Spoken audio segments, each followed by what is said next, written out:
My name is Ray Holcomb, and I've been hauling freight through Pennsylvania's mountain corridors for 9 years.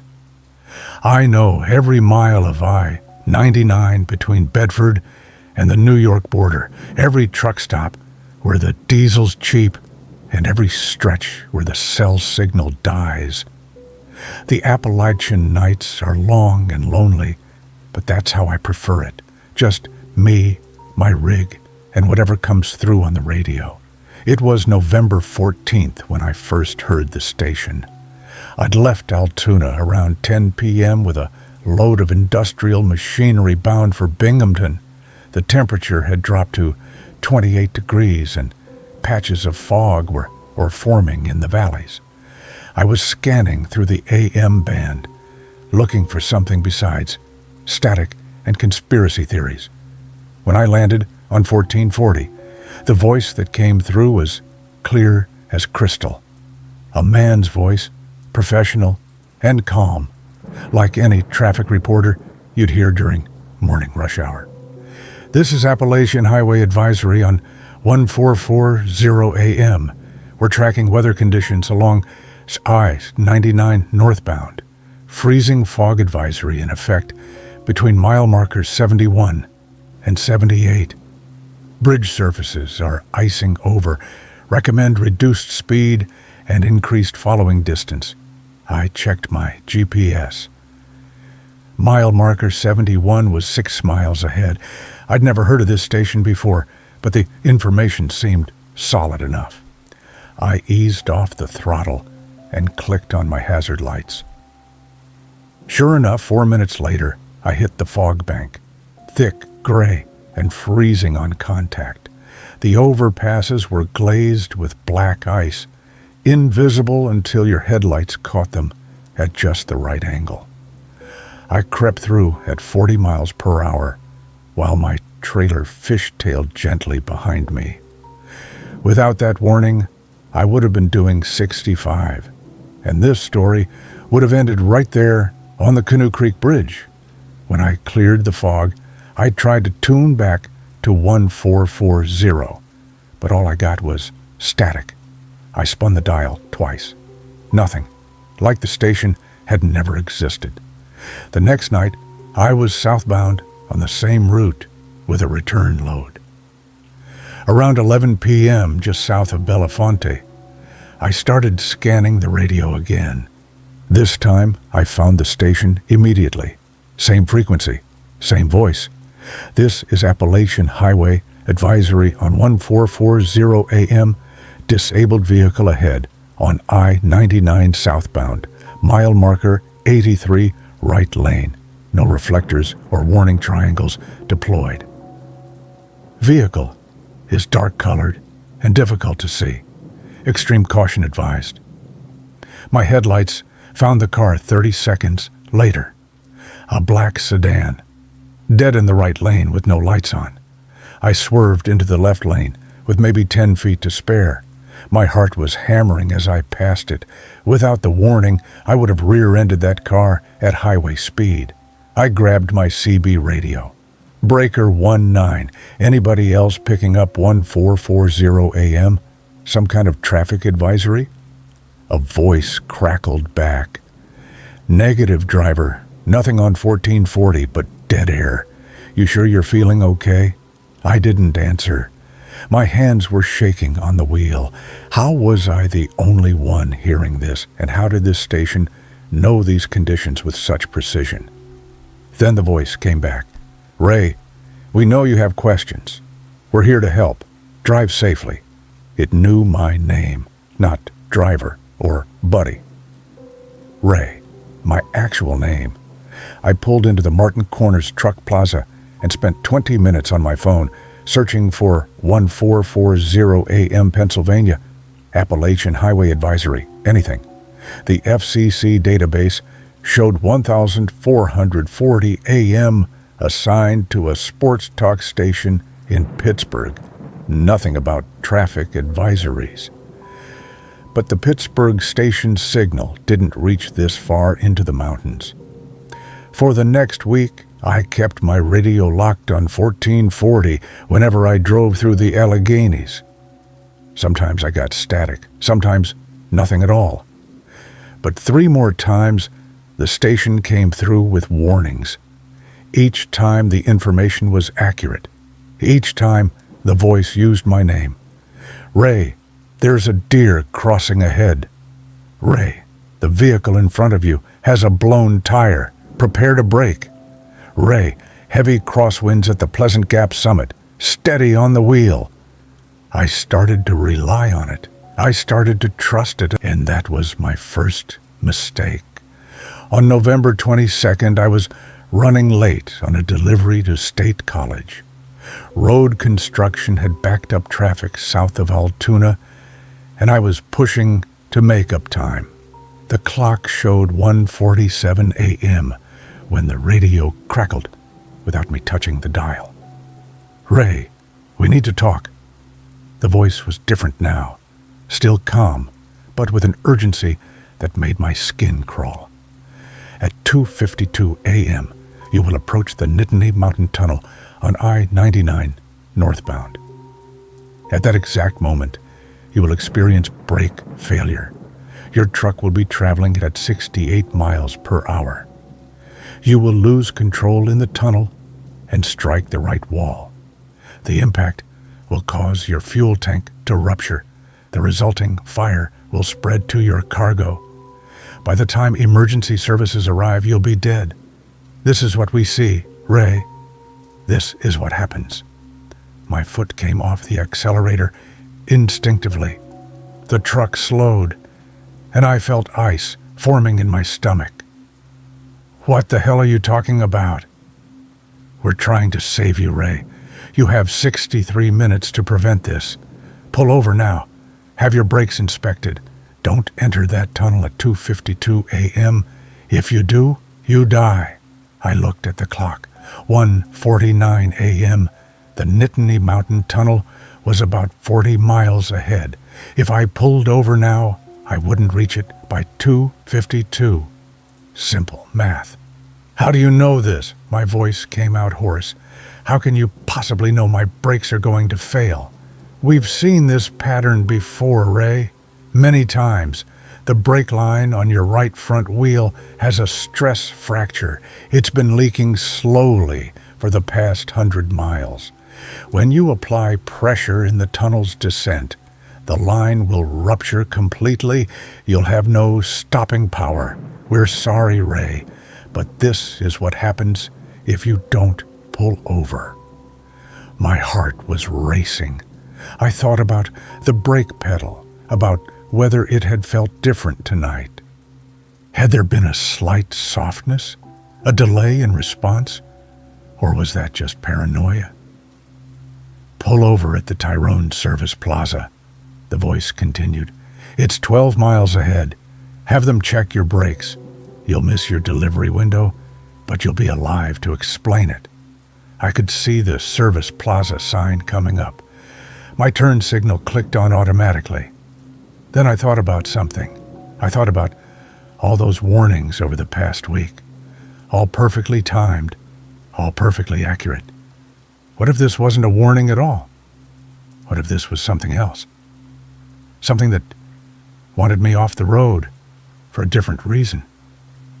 Ray, please, we're running out of time. Who are you? I demanded. What are you really? Static filled the cab for a long moment. Then, we're what's left of the drivers who didn't listen. We're the echoes on the frequency, Ray. We've been here for a long time, watching the roads, trying to warn the ones who can still hear us. Most people can't anymore. The signals have changed. But you're sensitive, Ray. You can hear us. And we're trying to save you from joining us. The Service Plaza entrance was 200 yards away. I had seconds to decide. If I pull over, I said slowly, if I check my brakes and they're fine, what does that mean? It means you avoided the timeline where they fail. It means we've done our job. Or it means you're lying to get me off the road for some other reason. No response. I passed the service plaza exit. My jaw was clenched so tight it hurt. "Ray, no, please don't do this."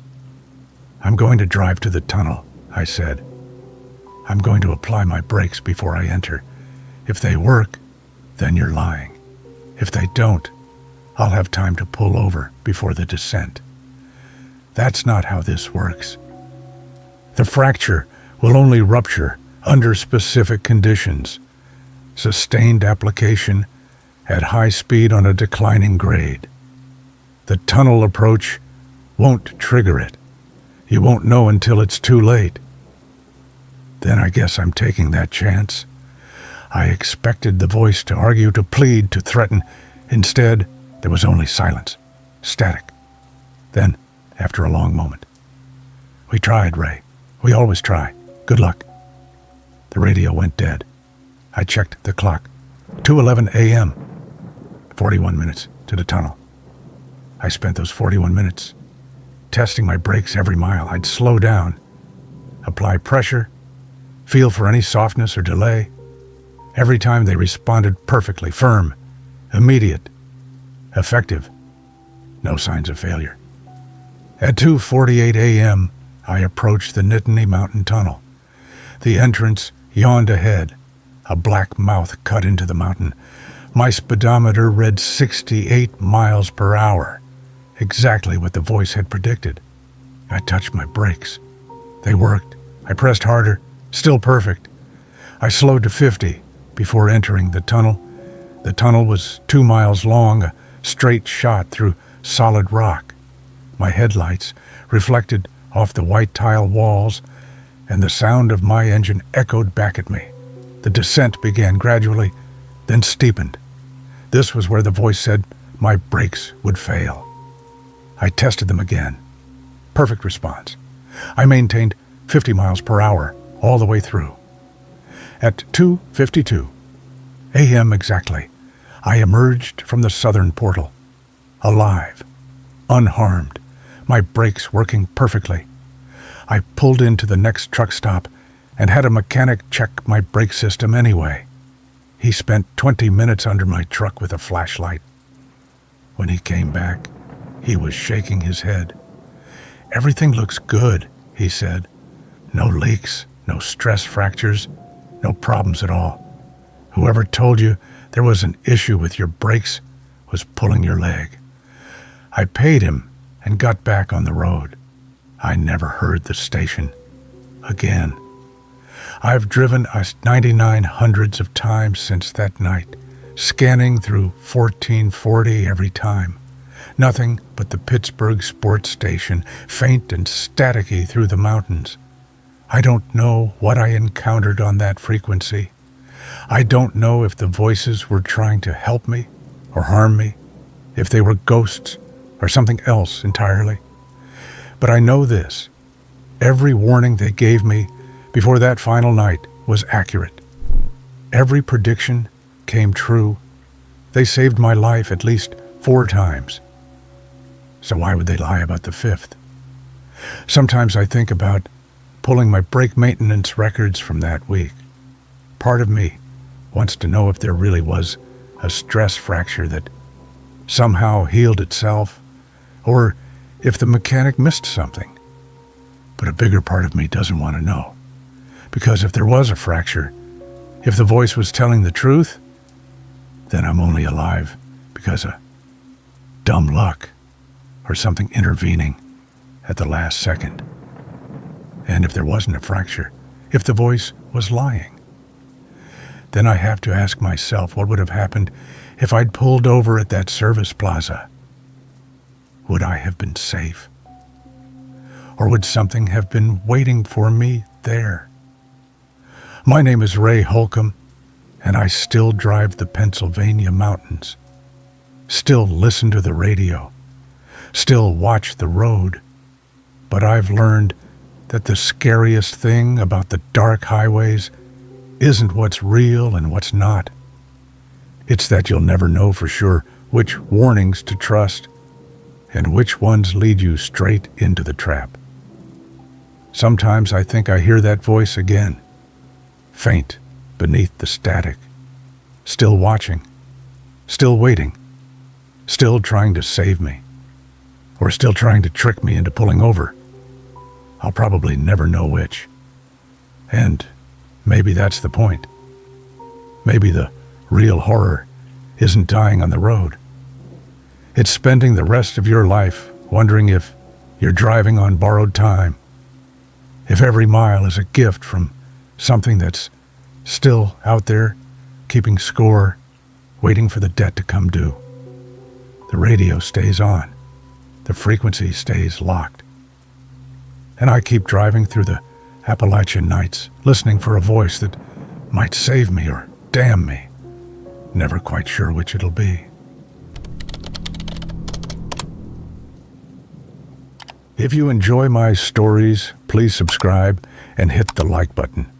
I'd really appreciate it. Leave a comment telling me which city you're from and what time it is there. I'm curious to know where my favorite subscribers are from, and share the scariest story that ever happened to you. I'll pin the best one under the video forever. My name is Marcus Treadwell, and I've been driving trucks for 17 years. I've hauled everything from frozen meat to live chickens, from timber to toxic waste. After all that time, you develop a sense for when something's wrong with your cargo. You feel it in the weight distribution, hear it in the way the trailer settles on the axles.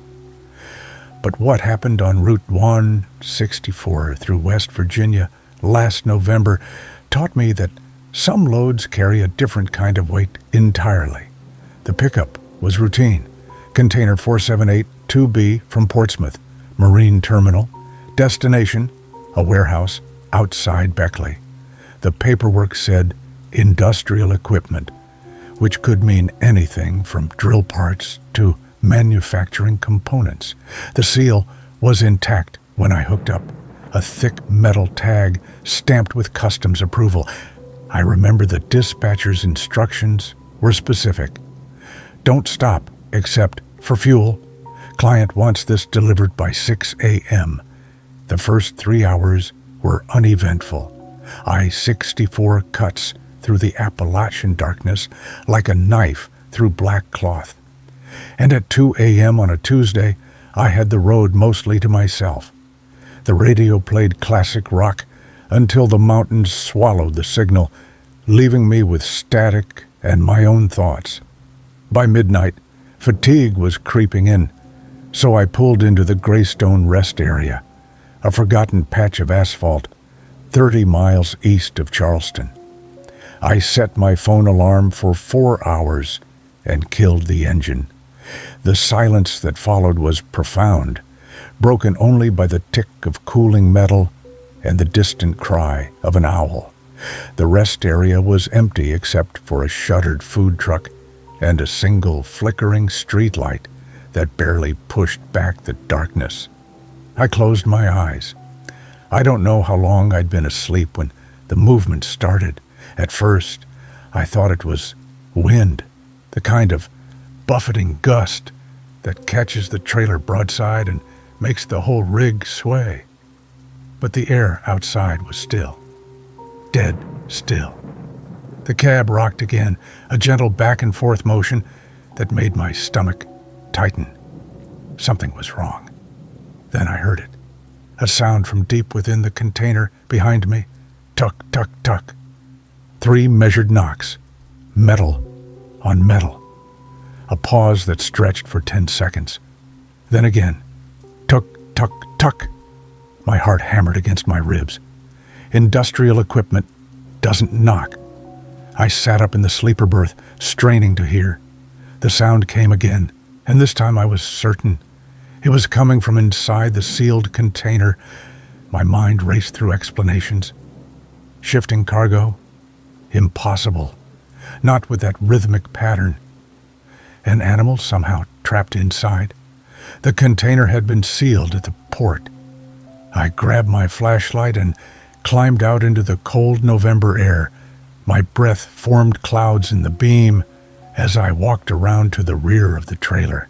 The seal was intact, the metal tag reflecting my light. Everything looked normal. I stood there listening. Silence. Maybe I'd imagined it. Maybe exhaustion had conjured sounds that weren't there. I was about to head back to the cab when I heard something that turned my blood to ice.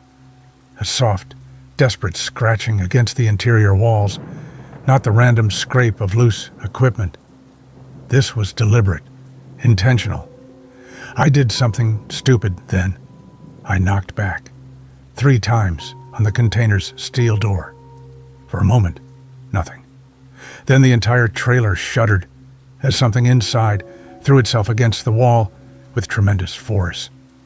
The boom echoed across the empty rest area, followed by another impact, then another. And then I heard the voice, "Please, please don't take us there." A woman's voice, raw and broken. The words were muffled by the steel, but unmistakable. My flashlight beam trembled in my shaking hand. "We've been in here for 3 days. Let us out. For God's sake, let us out." Us. She'd said us. My training screamed at me to get back in the cab and call the police. But I was frozen, listening to the desperate pounding continue. The woman's voice dissolved into sobs. Then another voice joined her. A man's voice, this time, speaking rapidly, in a language I didn't recognize. Then more voices, overlapping, crying, begging in English and other languages I couldn't identify. How many people were in there? I pulled out my phone with trembling fingers. No signal. Of course not. Not this deep in the mountains. I'd have to drive to find coverage. But even as I started back toward the cab, the knocking changed. It became frantic, violent. The entire container rang like a bell as multiple people threw themselves against the walls. The voice of the woman cut through the chaos. "They're going to kill us. They're going to kill all of us. Don't deliver this container. Don't." Her words were cut off by a sound I'll never forget. A wet, choking gurgle. Then screaming. Multiple voices screaming in terror and agony. Something was happening inside that container. Something unspeakable. The metal walls buckled outward in spots, dented by what must have been incredible force. Then, as suddenly as it began, everything stopped. Total silence. I stood there in the darkness, my breath coming in ragged gasps, the flashlight beam dancing across the scarred metal. The temperature seemed to have dropped 20 degrees. My fingers were numb, but I couldn't tell if it was from cold or shock. Then came a different sound. A slow, deliberate dragging, like something heavy being pulled across the container floor. It moved from the back toward the front, then stopped directly behind where I stood. The metal groaned. I could feel eyes on me through that steel wall, studying me, measuring me. A whisper, barely audible, seemed to come from everywhere and nowhere. "Drive." I ran. I don't remember getting into the cab or starting the engine. My next clear memory is of the truck accelerating onto I-64, the rest area disappearing in my mirrors. My hands gripped the wheels so hard, my knuckles went white. I should have stopped at the first phone I found. I should have driven straight to a police station. Instead, I drove toward Beckley, toward the delivery address, because something primal in my brain understood that whatever was in that container behind me wanted to be delivered. Dawn was breaking as I pulled into the warehouse district. The address led me to an unmarked building at the end of Riverside Industrial Park, surrounded by chain-link fence and floodlights. 2 men in dark clothes were waiting. They didn't speak, just directed me to back the trailer up to a loading dock. I watched in my mirror as they inspected the seal, then cut it off with bolt cutters. I wanted to warn them. I wanted to tell them what I'd heard, but the words stuck in my throat as they swung open the heavy doors. The container was empty, completely, utterly empty, not even a speck of dust on the clean metal floor. One of the men walked through it, his footsteps echoing, then gave me a thumbs up. They signed my paperwork and sent me on my way. I drove straight home to my apartment in Columbus.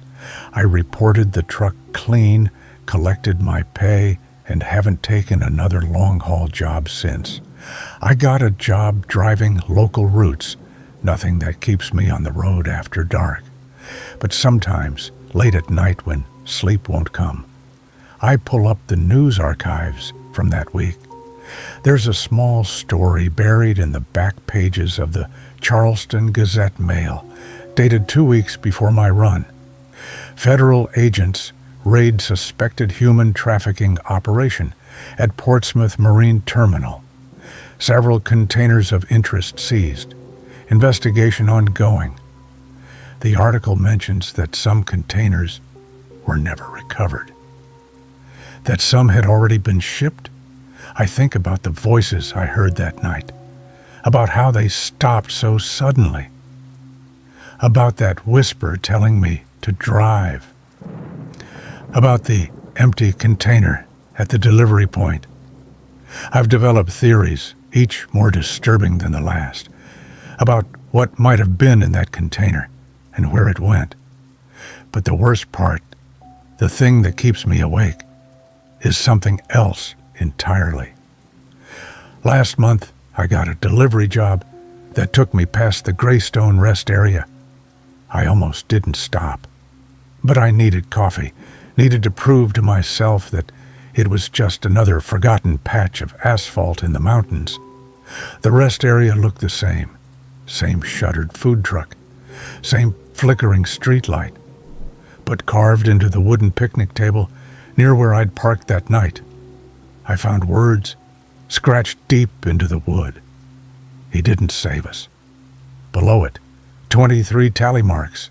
I counted them twice to be sure, 23 marks. I left my coffee and drove away. I haven't been back. I won't be back. My name is Marcus Treadwell, and I'm not a hero. I'm just a truck driver who made a delivery and tried to forget about it. But forgetting has proven impossible. Because every time I close my eyes, I hear that knocking, that desperate voice begging me not to deliver them to whatever waited at the end of that route. Tuk, tuk, tuk. Some loads are heavier than others. Some you carry for the rest of your life. My name is Curtis Brennan, and I've been hauling 18-wheelers through West Virginia's mountain corridors for 14 years. I know every grade, every switchback, every runaway truck ramp between Charleston and the Virginia border. Sandstone Mountain is one of the steepest descents on Route 20, a 6-mile drop with grades hitting 8% in places. You respect that mountain or it kills you. That's what every driver learns on their first run. I should have respected it more on November 9th. I'd stopped at the Glade Springs Truck Plaza around 9 p.m., 40 minutes before the descent. Standard procedure: walk around the rig, check the tires, test the brake lights. Everything looked good. A black Dodge Ram pickup was parked 3 spaces over, tinted windows, no plates visible. I remember noticing it because the driver stayed inside, engine running, but I didn't think much of it. Lots of people idle at truck stops. I grabbed coffee and a sandwich, used the restroom, and was back on the road by 9:30. The load was furniture bound for Roanoke. Nothing special. About 38,000 pounds. Light enough that I wasn't worried about brake fade on the descent. The temperature had dropped to 34 degrees, and patches of fog were forming in the hollows. I clicked on my running lights as I approached the summit of Sandstone Mountain. The descent begins gradually, almost gentle, before it steepens into something that demands your full attention. I downshifted to 6th gear and tested my brakes. They felt fine. Firm pedal, good response. Then I started down. At mile marker 3, I went for the brakes again. The pedals sank straight to the floor. No resistance, no stopping power, nothing. My heart lurched. I pumped the pedal twice, 3 times. Dead. Completely dead. I grabbed the gear shift to force it down to 5th, to use engine braking to slow the rig. The stick wouldn't budge. It was locked solid in 6th gear like someone had welded it in place. 42,000 pounds of truck and cargo was accelerating down an 8% grade with no way to slow down.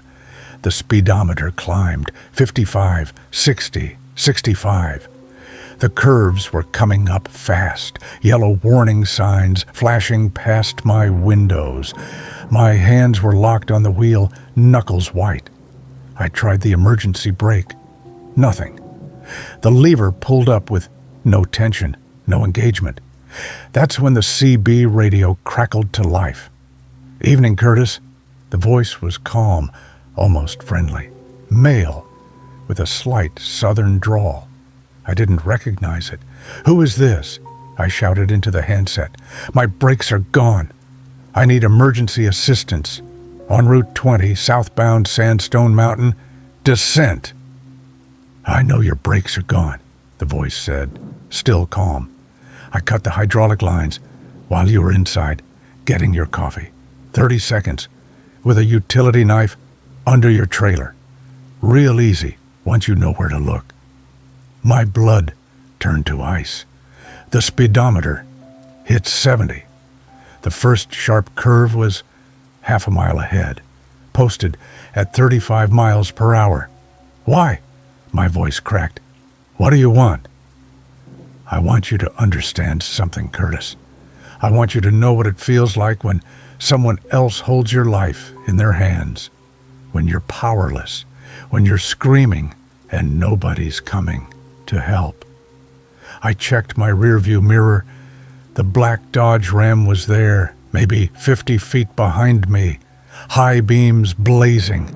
In the glare, I could see an arm extended out the driver's window, holding a phone, recording, filming my panic. "You see me back here?" the voice asked. "I've been following you for 3 days, Curtis, ever since you left Memphis, waiting for the right moment. Sandstone Mountain seemed appropriate, poetic even. The curve was coming up fast. I was doing 75 now, gravity pulling me down like a stone. I wrenched the wheel left, feeling the trailer swing wide behind me. The tires screamed. For a moment I thought I'd lose it, thought the whole rig would roll and take me tumbling down the mountainside in a ball of twisted metal and fire. But the curve straightened out. I was still upright, still accelerating. "That was close," the voice said. "You've got 4 more curves before the runaway truck ramp at mile marker 7. Think you can make them all?" "Who are you?" I was screaming now, tears streaming down my face. "What did I do to you?" "You really don't remember, do you?" "March 14th, 2019. Interstate 40, just outside Nashville. You were eastbound in the right lane. My sister was in a silver Honda trying to merge. You wouldn't let her in. You sped up, blocked her, forced her onto the shoulder. She overcorrected, flipped 3 times, died before the ambulance arrived." My stomach dropped. I remembered that day. I remembered being angry about something, being in a hurry, seeing the Honda trying to merge and feeling that stupid, petty impulse to block it. I remembered seeing the crash in my mirror and not stopping. I'd convinced myself it wasn't my fault, that she'd overcorrected on her own. I'd driven away. "Oh, God," I whispered. "Oh, God, I'm sorry. I'm so sorry. Sorry doesn't bring her back, Curtis. But watching you die might give me something. Closure, maybe. Justice, definitely." The second curve was ahead, a hard right-hander. I was doing 82 miles per hour. The trailer was fishtailing, swaying like a pendulum behind me. I cut the wheel hard, felt the whole rig lean, felt gravity and momentum fighting each other for control of 30 tons of steel. I made it through. Barely. My CB radio squawked again. Impressive. But the third curve is sharper, and you're going even faster now. I looked at the speedometer, 87 miles per hour. The engine was screaming, over-revved and trapped in sixth gear. Smoke was starting to pour from the wheel wells as the bearings overheated. The steering wheel vibrated so hard my hands were going numb. "There's a runaway truck ramp at mile marker 7, I shouted into the CB. "If I can make it there, I can stop. If you have any humanity left, any decency, let me reach it. Why would I do that? You didn't give my sister a chance. Why should I give you one?" The third curve appeared in my headlights, like a mouth waiting to swallow me. 91 miles per hour. Physically impossible to navigate. The laws of physics wouldn't allow it. I made a choice. Instead of trying to make the curve, I aimed for the inside shoulder. There was a drainage culvert there, maybe 3 feet deep, filled with loose gravel and dirt. If I could get my right side wheels into it, the drag might slow me down enough to survive the curve. I yanked the wheel right. The front tires hit the culvert, and the whole cab jolted violently. My head cracked against the side window. The trailer whipped left, then right, oscillating wildly. Gravel and dirt exploded around me in a brown cloud. The speedometer dropped. 86, 81, 77. I muscled the wheel left, pulling out of the culvert just as the curve began. 73 miles per hour.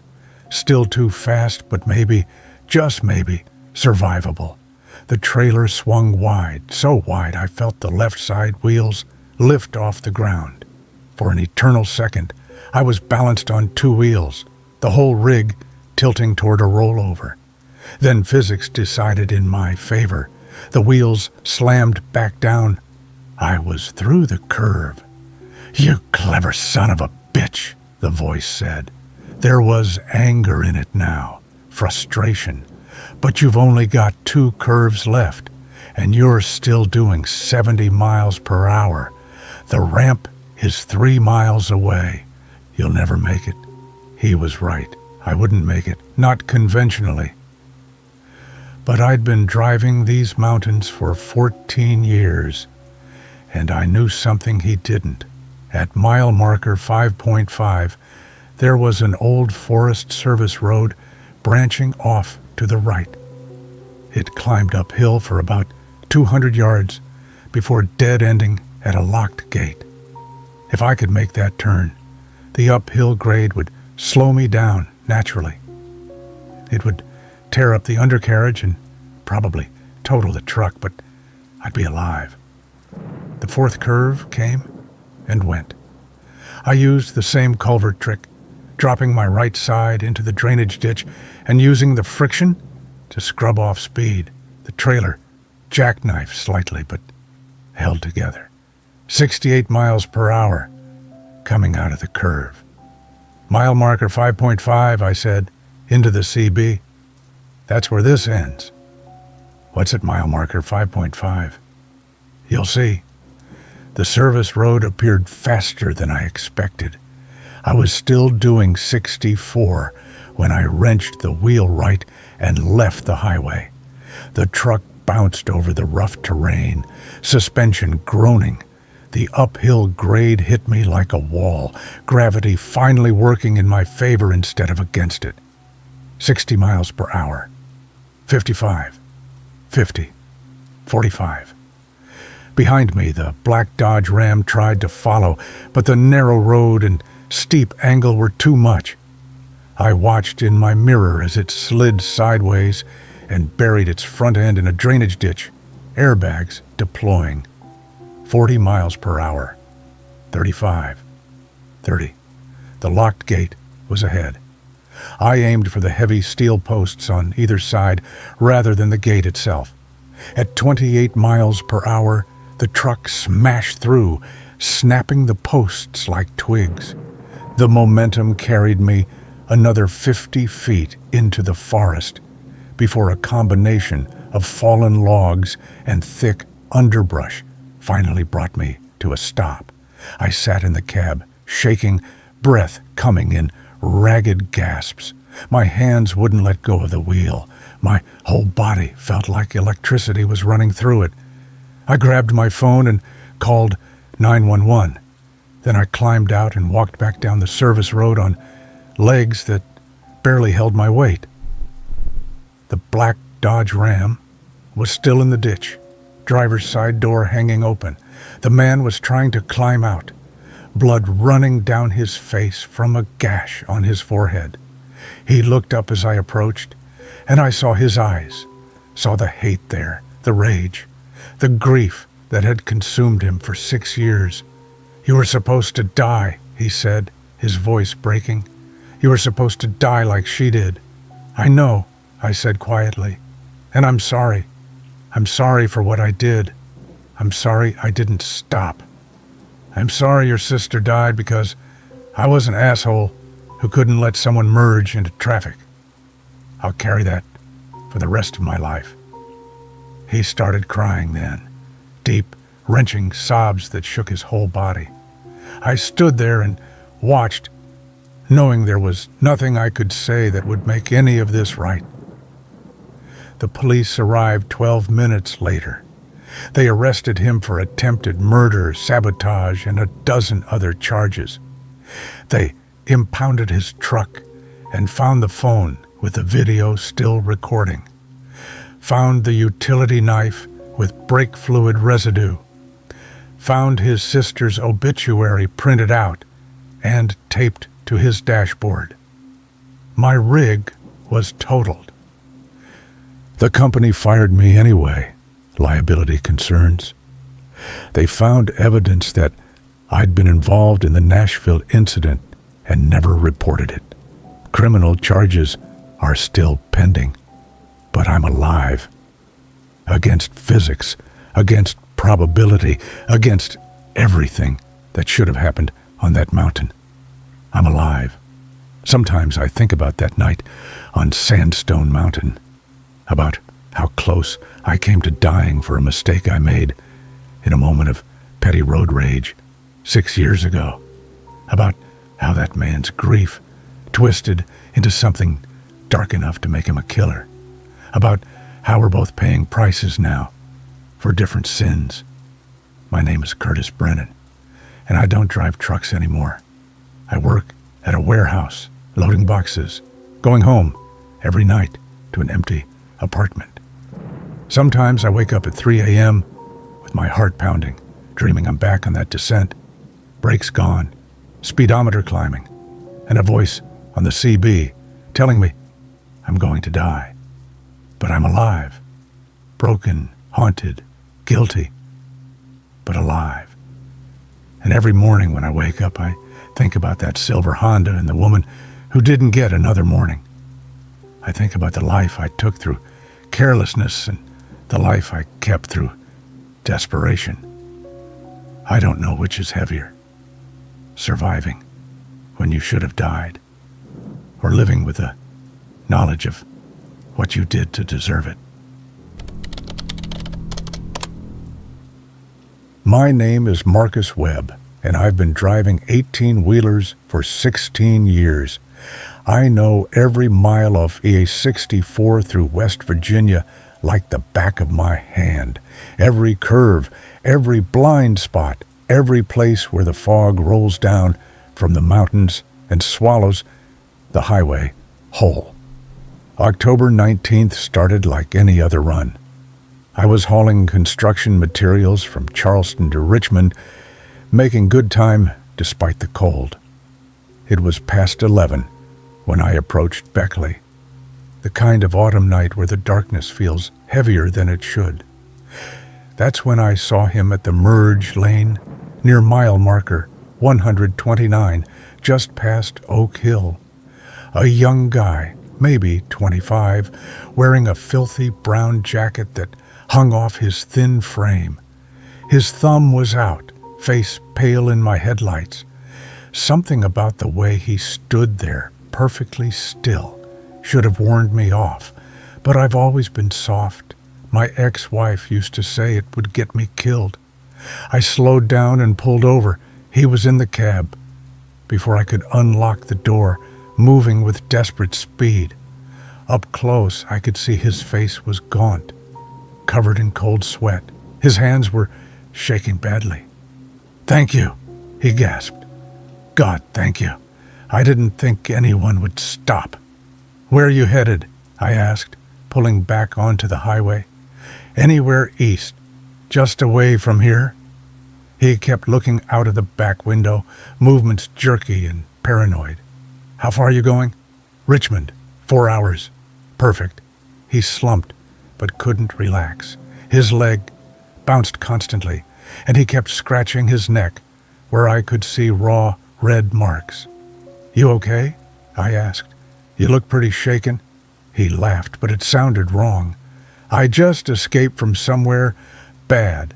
Cedar Hill Rehabilitation Center, about 12 miles back. You heard of it?" I shook my head. "Good. Don't ever go near it." His voice dropped. "I was sent there 6 months ago for substance abuse treatment. But that place isn't what they say. They keep people locked up, beat them, drug them." The way he said it made my skin crawl. "Did you report it?" "To who?" "The sheriff's department sends people there. It's all connected." He checked the mirror obsessively. "I escaped tonight during a shift change. Just ran until I hit the highway. We passed the new River Gorge Bridge, barely visible through thickening fog. There's a state police barracks about 15 miles up," I said carefully. "We could stop there?" "No." He grabbed my arm hard. "No police. Not yet." I pulled free, pulse quickening. "Why not?" "They'll send me back. Or worse." His eyes were wild, reflecting the dashboard lights. "I need to get out of West Virginia first. Once I'm across state lines, I'll go to the FBI, but not here."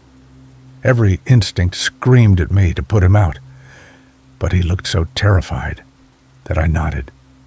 "Okay." We drove in silence for 10 minutes. The fog was getting worse. I had to slow to 40, headlights cutting weak paths through the gray murk. Then he spoke again, barely above a whisper. "There's something else." My hands tightened on the wheel. "What?" "There was a girl at Cedar Hill. Amy. She'd only been there a week. Tonight when I was escaping, I saw them carrying her to a van. She was unconscious or drugged." His voice cracked. "I couldn't help her, but I got the license plate. WV38 M47. My blood went cold. If they kidnapped someone, that's what they do. Cedar Hill is a front. They traffic people who nobody will miss. Drug addicts, homeless, runaways. They break them down and sell them." I didn't know what to believe. Part of me thought he might be paranoid, but another part was telling me something was very wrong. "Where's the van now?" "I don't know. It left right after I ran." He stopped mid-sentence, staring at the mirror. "Oh God, there's a vehicle behind us, dark van." I checked my mirror. Headlights, maybe a quarter-mile back. "That could be anybody," I said. "It's them." His breathing got faster. "They found me. They're going to kill us both." "You don't," You don't understand what these people are capable of." He stared at me, eyes huge. "If they catch us, we're dead. Both of us." The van accelerated, closing the gap. My heart pounded harder. "I'm calling 911, I said. "They'll kill us before anyone gets here." "Then what?" He was silent, leg bouncing, hands clenching. "There's a turnoff coming. Service Road 7 leads into the National Forest. We can hide until morning." "That's insane." "Please." He grabbed my phone from the cup holder. "Just trust me. Take the next exit." "Give me my phone." "Not until you turn. They're getting closer." The van was maybe 50 yards back now, high beams blazing through the fog. "Give me the phone," I said firmly. "Turn off at the next exit." "No." He reached into his jacket and pulled out a folding knife, 4 inches of steel pointed at my ribs. "I'm sorry," he whispered. "But I can't go back there. I'd rather die." The knife moved closer. "Turn off. Now." Everything clicked together in that moment. "There is no Cedar Hill, is there?" His face changed. The desperation melted into something cold. "Oh, Cedar Hill is real. I was there 3 months, court-ordered for assault. Got out 2 weeks ago." His smile didn't reach his eyes. "But Amy?" "She's in the trunk of my car, hidden on a service road 5 miles back. And that van? Probably police or someone suspicious of a hitchhiker." My mouth went dry. "What did you do?" "Met Amy at a bar in Charleston 3 days ago. Alone, no family, trusting." The knife pressed harder. "I need to get back to my car before someone finds it. You're going to help me. Take the next exit." "I'm not helping you. Then I'll gut you and crash this truck myself." His voice was calm now. "Your choice, Marcus." The exit sign flashed by. Service Road 7, half a mile.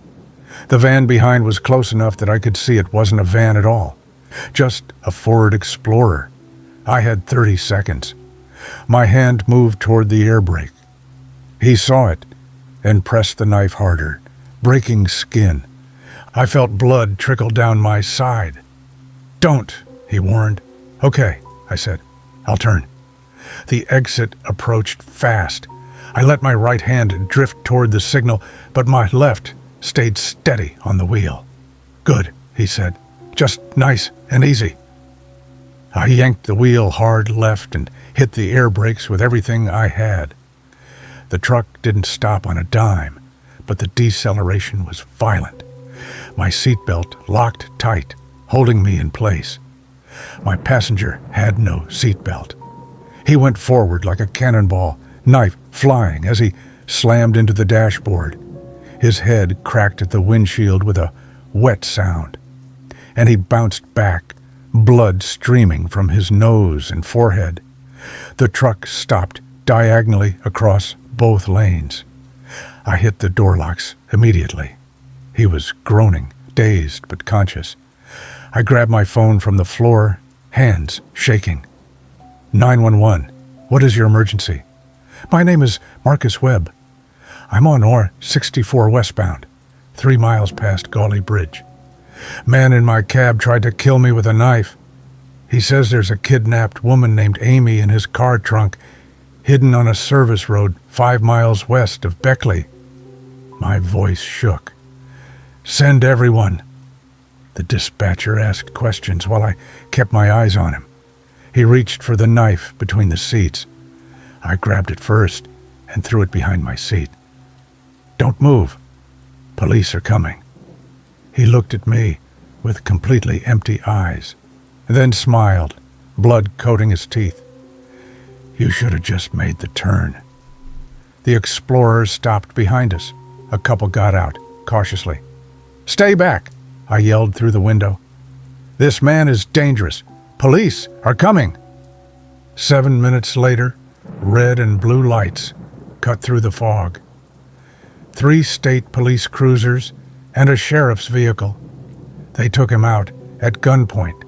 He didn't resist, just kept smiling as they cuffed him. They found the car 90 minutes later on Service Road 9, hidden behind an abandoned ranger station, a 1998 Honda Accord with Amy Kellerman in the trunk, bound with zip ties and duct tape, dehydrated and terrified, but alive. She'd been missing 4 days from Charleston. Daniel Pritchard was his real name. Record going back to 15. Assault. Attempted sexual assault. Breaking and entering. He'd been released from Cedar Hill Rehabilitation 2 weeks earlier. The facility was real, and so was his treatment there. But Amy's kidnapping had nothing to do with it. He'd grabbed her in her apartment parking lot, kept her in that trunk for 4 days while looking for the right remote spot to dump her body. His car had overheated that night. So he hid it and walked to the highway, waiting for someone stupid enough to pick him up, someone like me. Daniel Pritchard is serving life without parole at Mount Olive Correctional Complex. Amy moved back with her parents in Ohio. She sent me a letter once thanking me. I keep it in my visor, though I rarely read it. I still drive I-64 through West Virginia. Still past that spot near mile marker 129. But I don't stop for hitchhikers anymore, not ever, because sometimes the person who needs help is the last person you should help. And sometimes the only thing standing between a monster and his next victim is 5 seconds it takes to decide whether to pull over. I chose to pull over that night. Amy Kellerman is alive because of it. That's what I tell myself when I wake up at 3 a.m. with Daniel Pritchard's empty eyes staring at me from the darkness every single night. The following text was recovered from a journal found in the cab of an abandoned Peterbilt truck on County Road 625, 3 miles outside Marion, Virginia, on November 8, 2024. My name is Thomas Garrett, and I've been driving freight for 19 years. I know when something's wrong, when a situation needs intervention. That instinct saved a woman's life on October 23rd at a truck stop off I-81 near Wytheville, Virginia. It might have ended mine. It was just past 9 p.m. when I pulled into the Pilot Travel Center at mile marker 73. I'd been hauling electronics from Baltimore to Knoxville and needed coffee before the final push through the mountains. The store was moderately busy. Half a dozen trucks in the lot, a few cars, harsh fluorescent lights inside. That's when I saw her. She stood at the counter, maybe 30, wearing jeans and an oversized gray sweatshirt.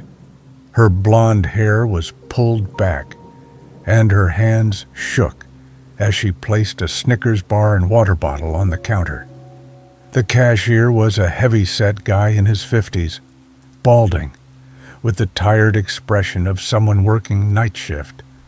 He scanned her items without looking up. She leaned forward and whispered.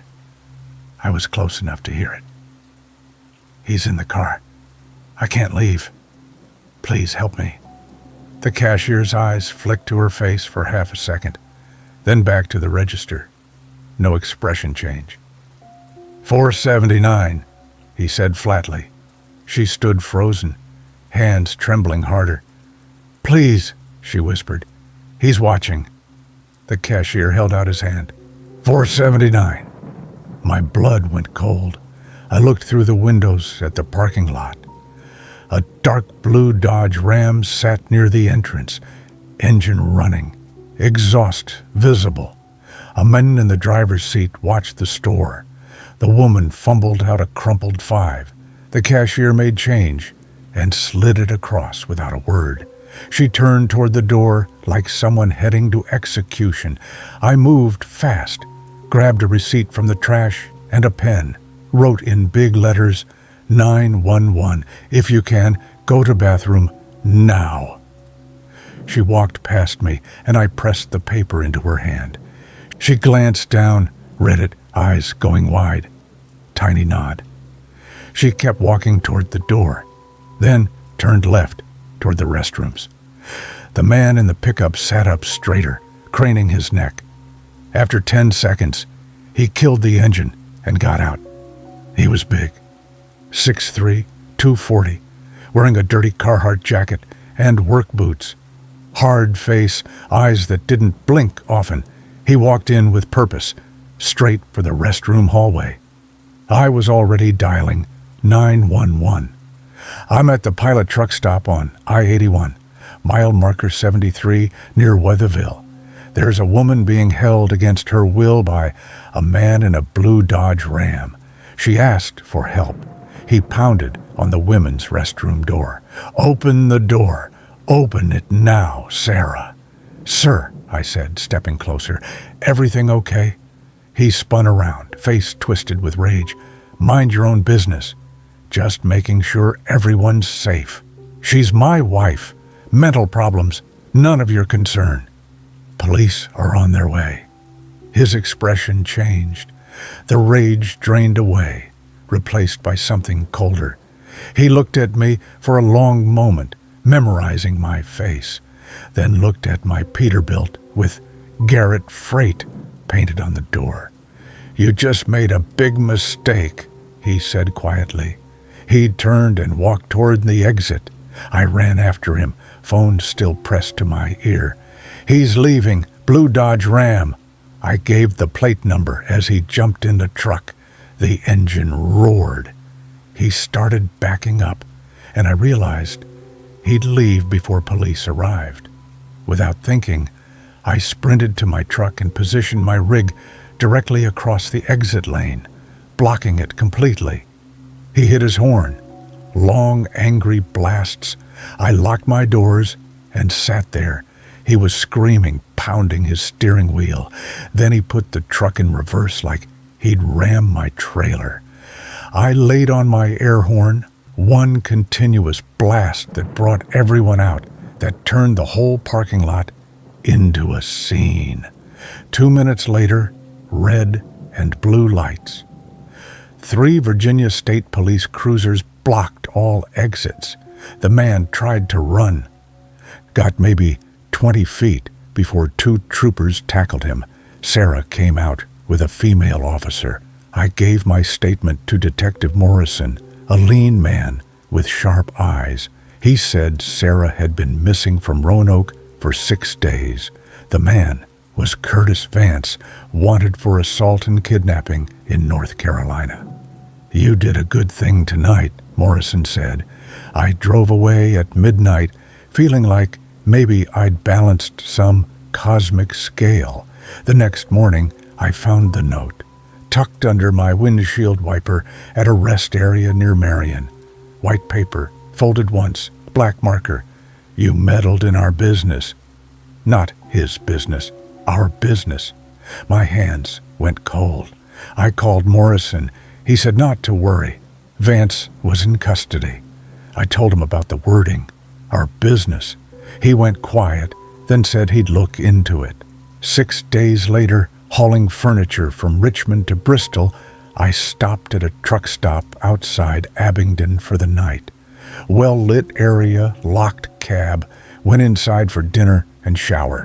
When I came back 2 hours later, all 4 trailer tires were slashed. Deep cuts, deliberate. On my trailer, spray painted in red. Last warning. I called police, called Morrison. He said they'd arrested 2 more people connected to Vance, that it looked like a trafficking network operating along I-81. He said I should be careful, maybe stay with family, maybe change routes. I told him I wouldn't let them scare me off the road, but they did scare me. Every truck stop felt dangerous. Every vehicle that followed too long felt like a threat. I parked only at busy locations. Slept less, bought a gun, kept it in my cab. 3 weeks after the incident, I was hauling through Southern Virginia on MI-81. Late November, first real cold snap. I stopped at a small independent truck stop near Marion to fuel up. The place was nearly empty. My truck and 2 others, one Honda sedan, near the building. I fueled up, bought a sandwich and coffee, came back out into cold darkness. The sedan was gone. Another truck parked next to mine that hadn't been there before, a white Freightliner with no markings.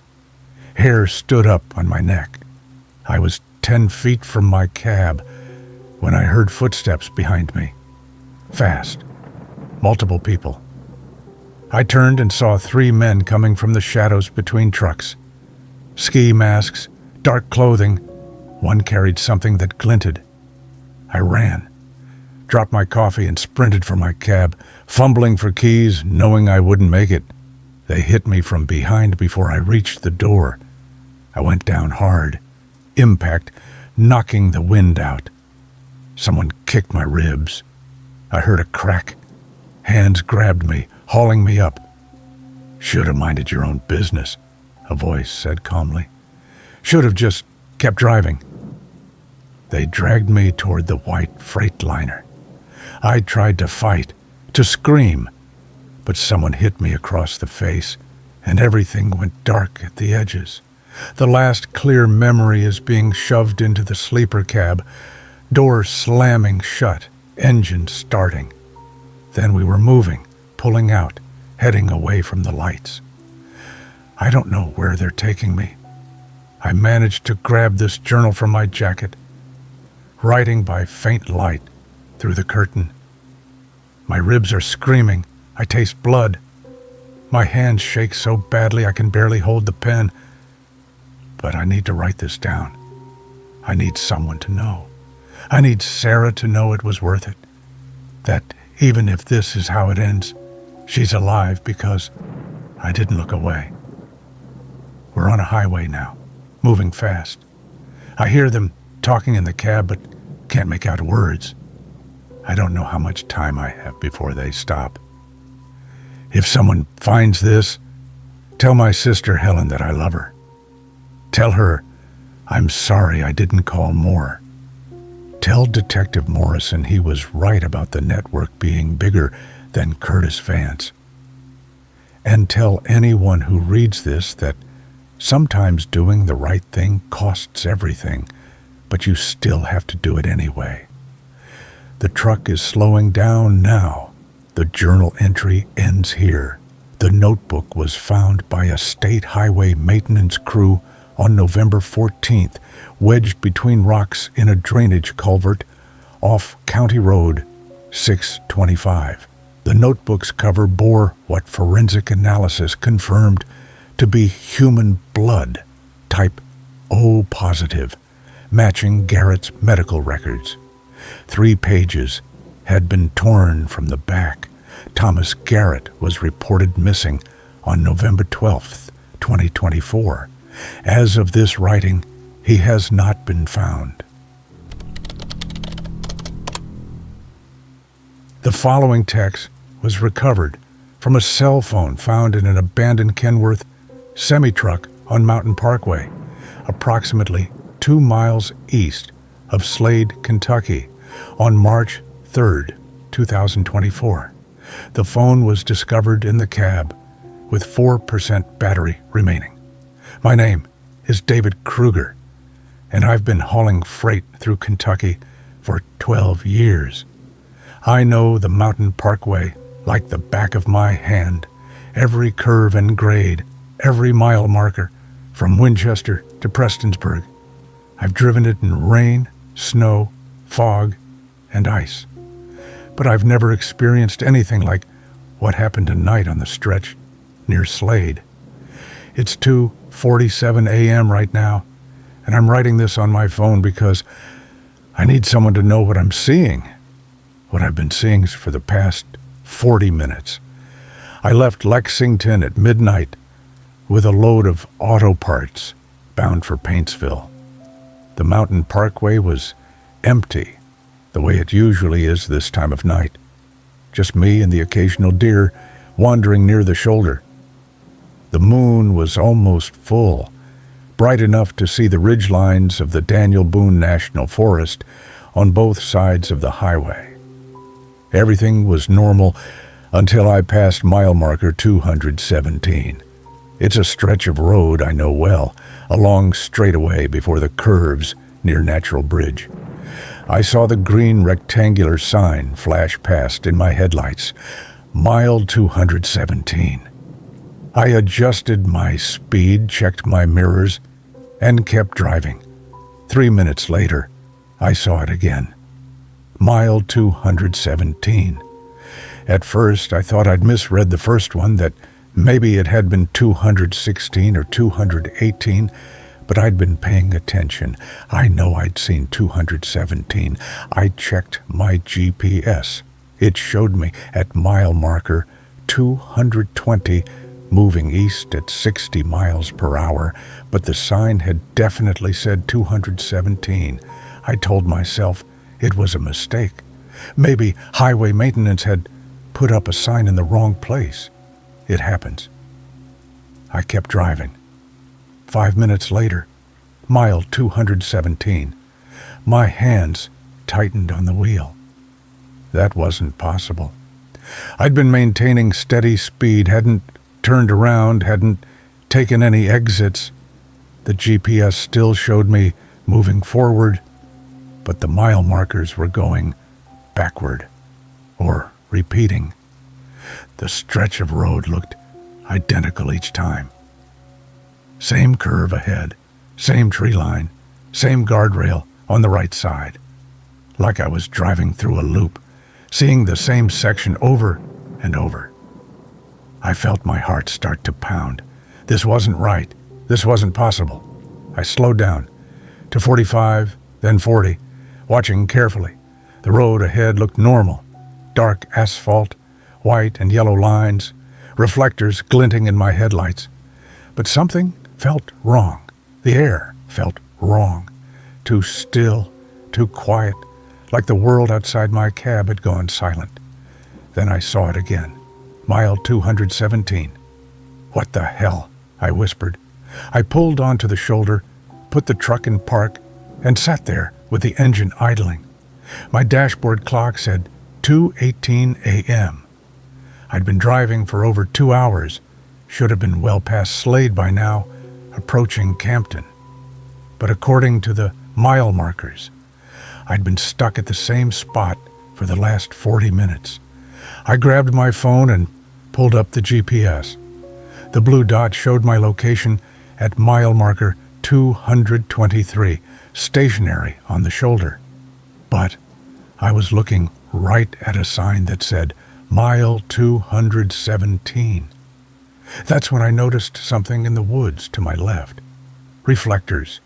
Small, rectangular ones, the kind they use on road signs and guardrails. They were arranged in a line leading into the forest, spaced about 10 feet apart, disappearing into the darkness between the trees. I killed my headlights and let my eyes adjust. In the moonlight, I could see the reflectors more clearly. They formed a path, like a fake road, leading off the highway into the woods, and beneath them, barely visible in the pale light, were tire tracks, fresh ones, wide tracks, like from a semi-truck. My mouth went dry. Someone had set this up. Someone was creating a fake exit, marking it with reflectors to make it look like a legitimate road. And trucks were following it. I thought about the stories I'd heard at truck stops over the years. Drivers who disappeared on remote stretches of highway, loads that never reached their destinations. The rumors about hijacking crews who'd set traps for trucks in isolated areas. I grabbed my phone and dialed 911. Nothing. No signal. I looked at the screen. 0 bars. I tried again. Same result. My hands were shaking now. I put the truck in gear and started rolling forward slowly, looking for any sign of civilization, any place where I might get a signal. That's when I saw the figure standing on the shoulder ahead, just standing there, maybe 50 yards in front of me, right at the edge of my headlight's reach. A man in dark clothing, completely still, watching my truck approach. I stopped again. The figure didn't move. I hit my high beams. The man was wearing what looked like a highway worker's vest, the reflective kind. But something was wrong with it. The reflective strips were too bright, glowing almost, and they seemed to pulse slightly, like they were alive. The man raised his arm and pointed toward the line of reflectors leading into the woods. He wanted me to follow them, to drive into the forest where the other trucks had gone. I threw the truck into reverse and started backing up fast. The man began walking toward me, not running, just walking with steady, purposeful steps. I looked in my mirrors and saw more figures emerging from the tree line behind me. 3, 4, 5 of them, all wearing the same wrong-looking reflective vests, all moving toward my truck from different directions. My heart was hammering so hard I could barely breathe. I stopped reversing and threw it back into drive, jerked the wheel hard right, and accelerated onto the shoulder, trying to get around the first man. As I passed him, I got a clear look at his face in my side mirror. It was wrong. Not disfigured, not monstrous, just wrong. The proportions were off, like someone had described a human face to something that had never seen one, and this was its best attempt. The eyes were too far apart, the mouth too wide, the skin too smooth.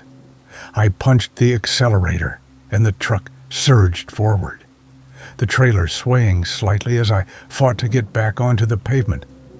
In my mirrors, I could see all 5 figures standing in a line across the road behind me, watching me go. They didn't chase. They just stood there, perfectly still.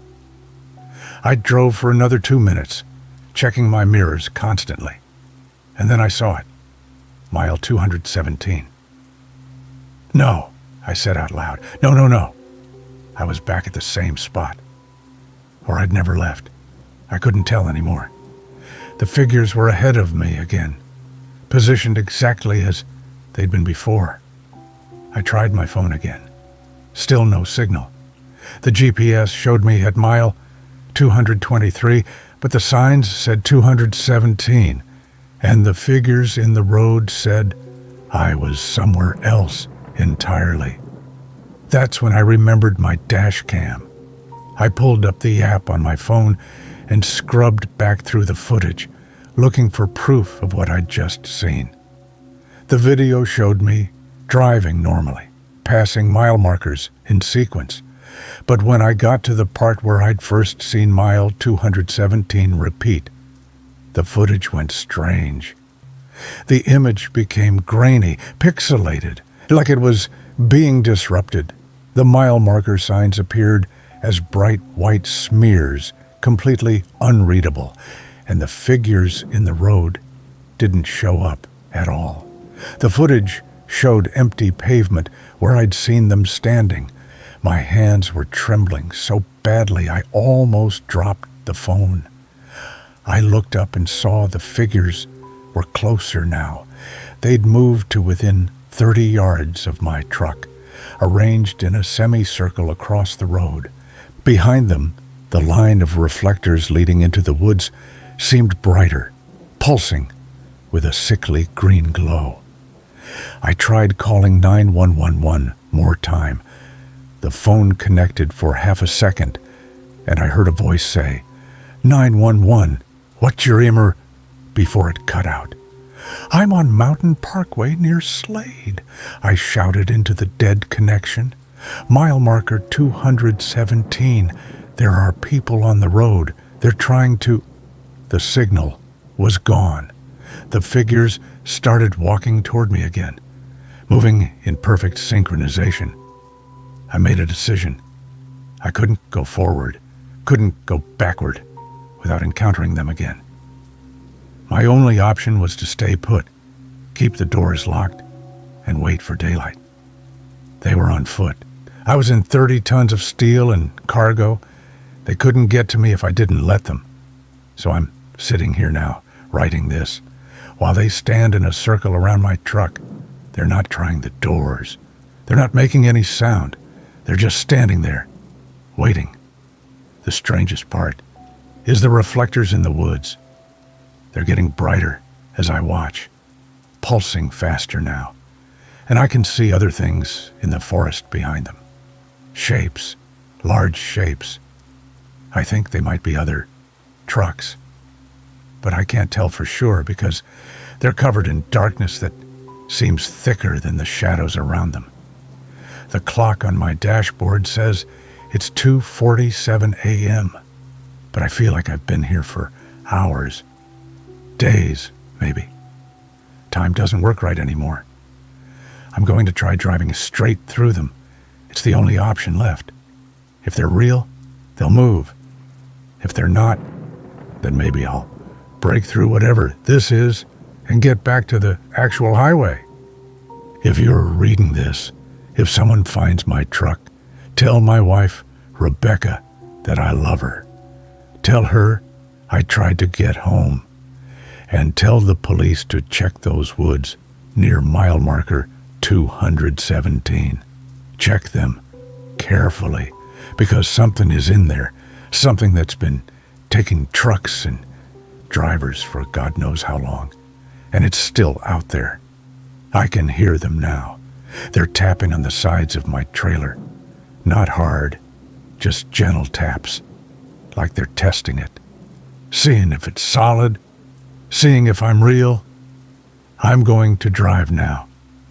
I'm going to aim straight for the gap between the two closest ones, and I'm not going to stop for anything. If this doesn't work, if I don't make it through, at least someone will know what happened here.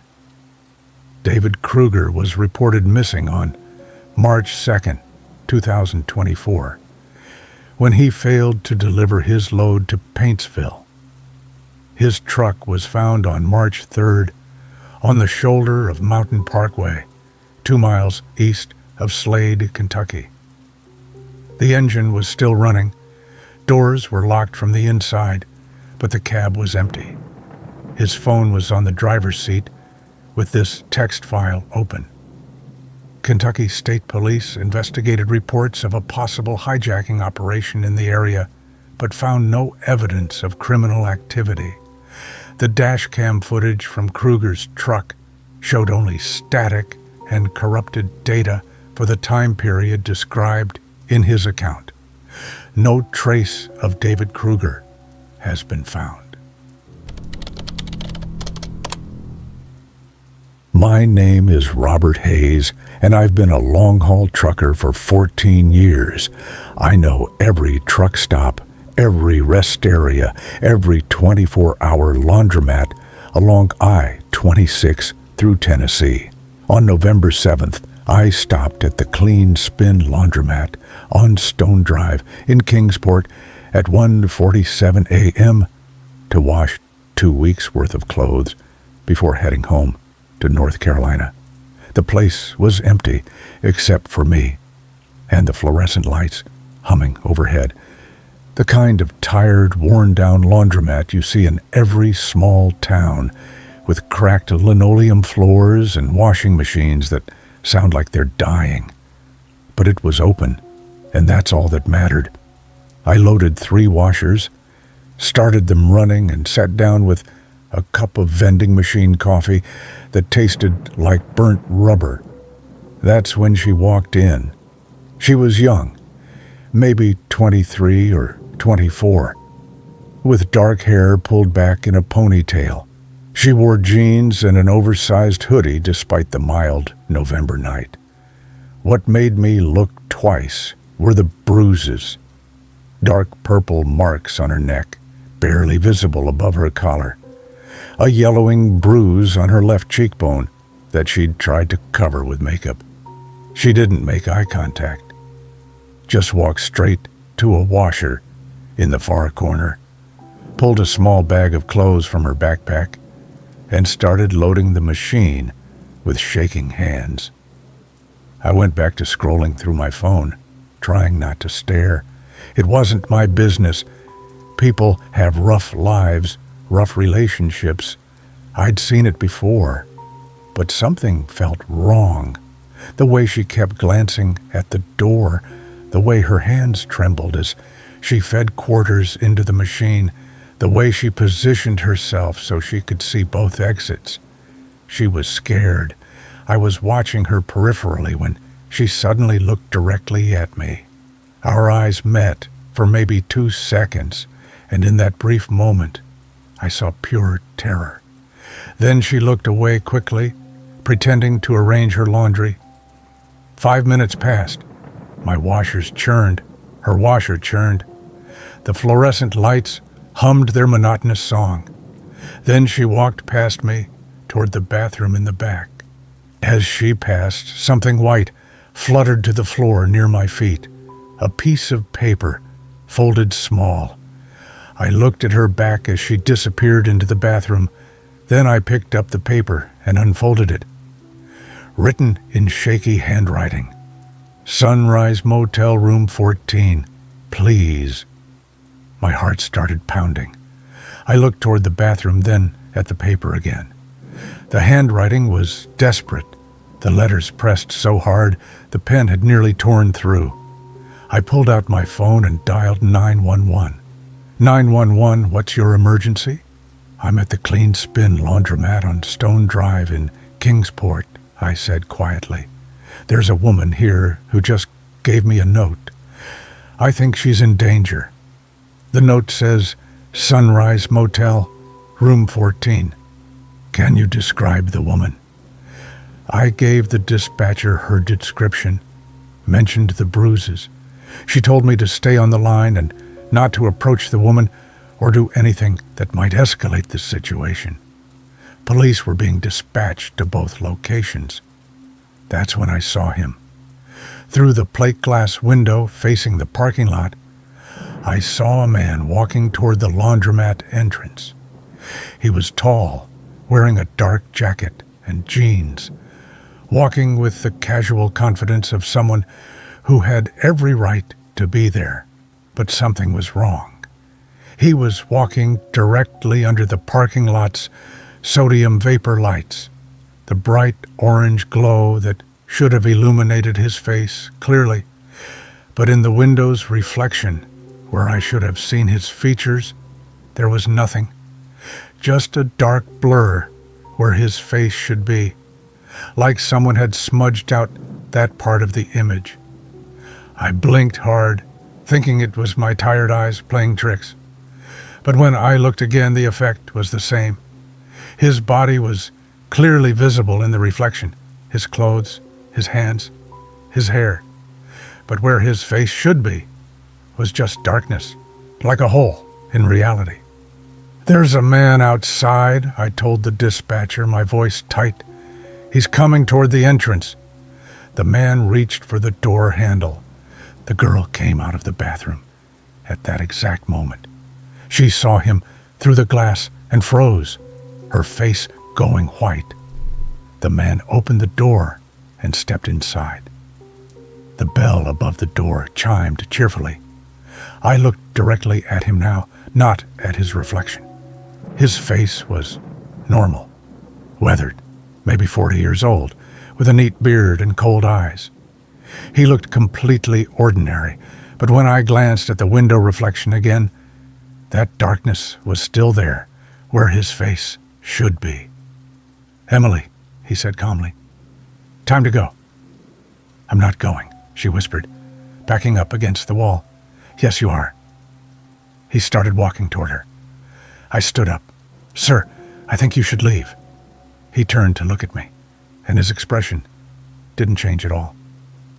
No anger, no surprise, just Cold calculation. This doesn't concern you.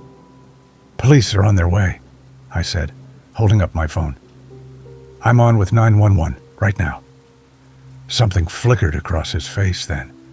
Not fear, exactly, but a reassessment. He looked at Emily, then at me, then at the phone in my hand. You made a mistake, he said quietly. Then he turned and walked back out the door. The bell chimed again. Through the window, I watched him stride across the parking lot to a dark Ford Taurus, get in, and drive away at a normal, unhurried speed. Emily collapsed onto the floor, sobbing. 2 Kingsport police cruisers arrived 4 minutes later. I gave them the note, described the man, gave them his license plate number that I'd memorized as he drove away.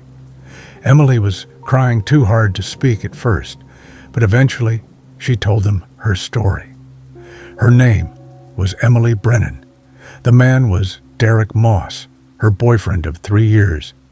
He'd been holding her captive in various motels across Tennessee and Virginia for 6 weeks, moving every few days, keeping her isolated and controlled.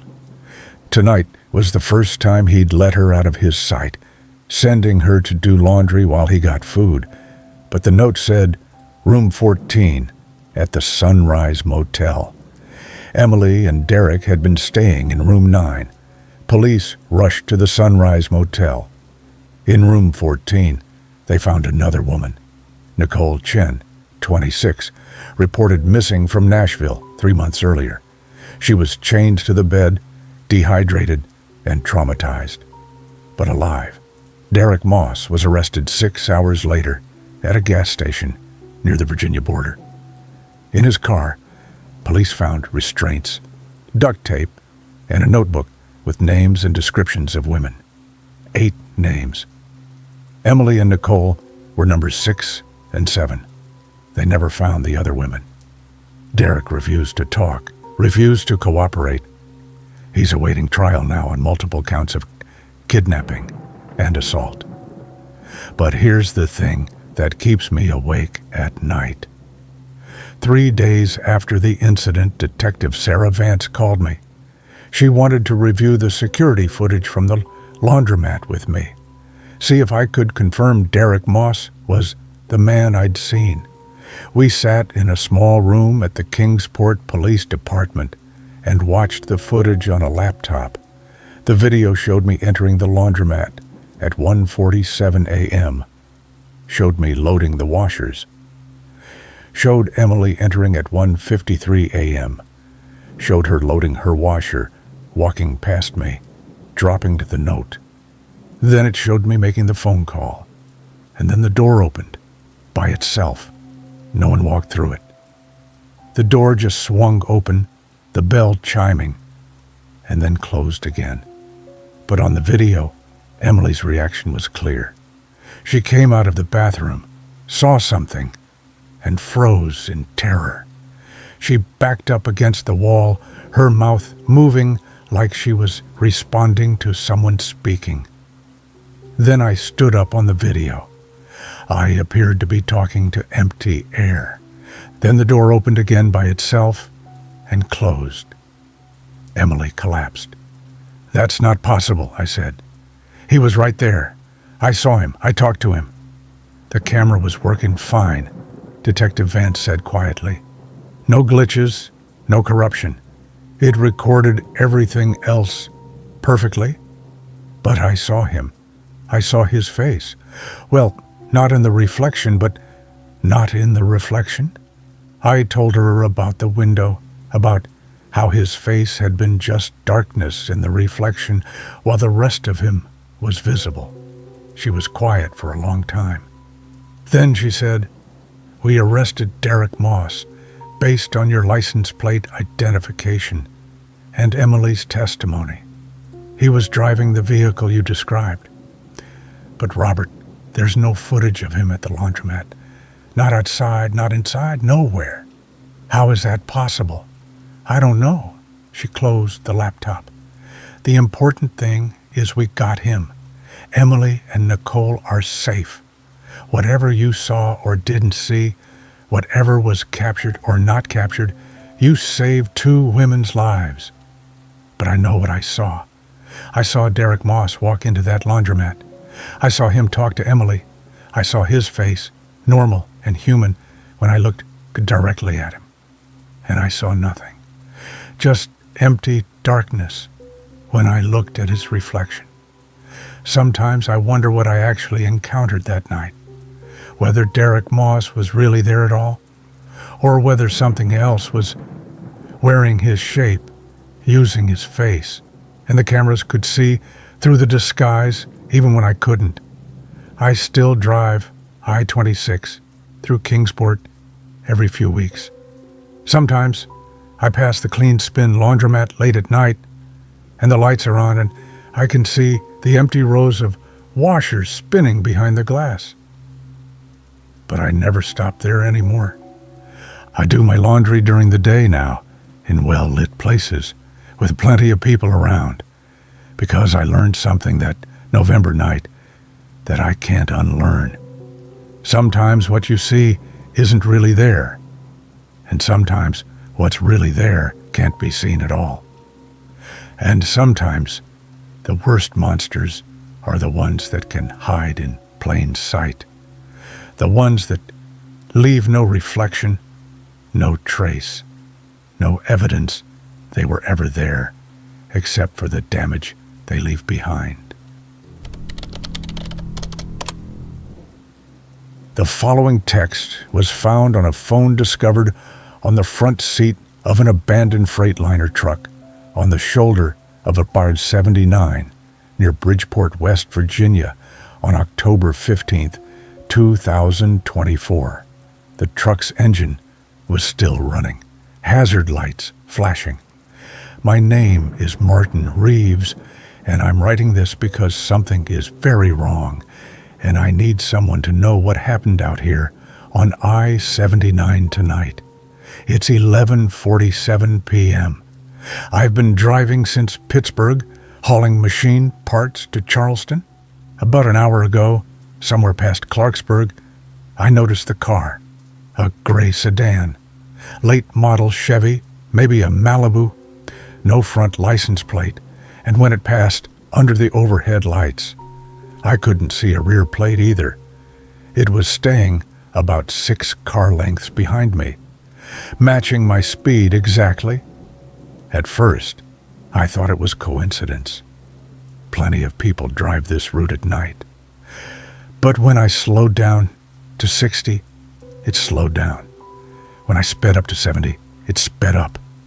When I changed lanes, it changed lanes. For 45 minutes, straight. I tried calling my dispatcher, but the call wouldn't connect. No signal, which was strange because I'd had full bars 20 minutes earlier. My GPS was working, showing me on I-79 southbound near mile marker 119, but my phone had 0 bars. The sedan never got closer, never fell back, just maintained that exact distance.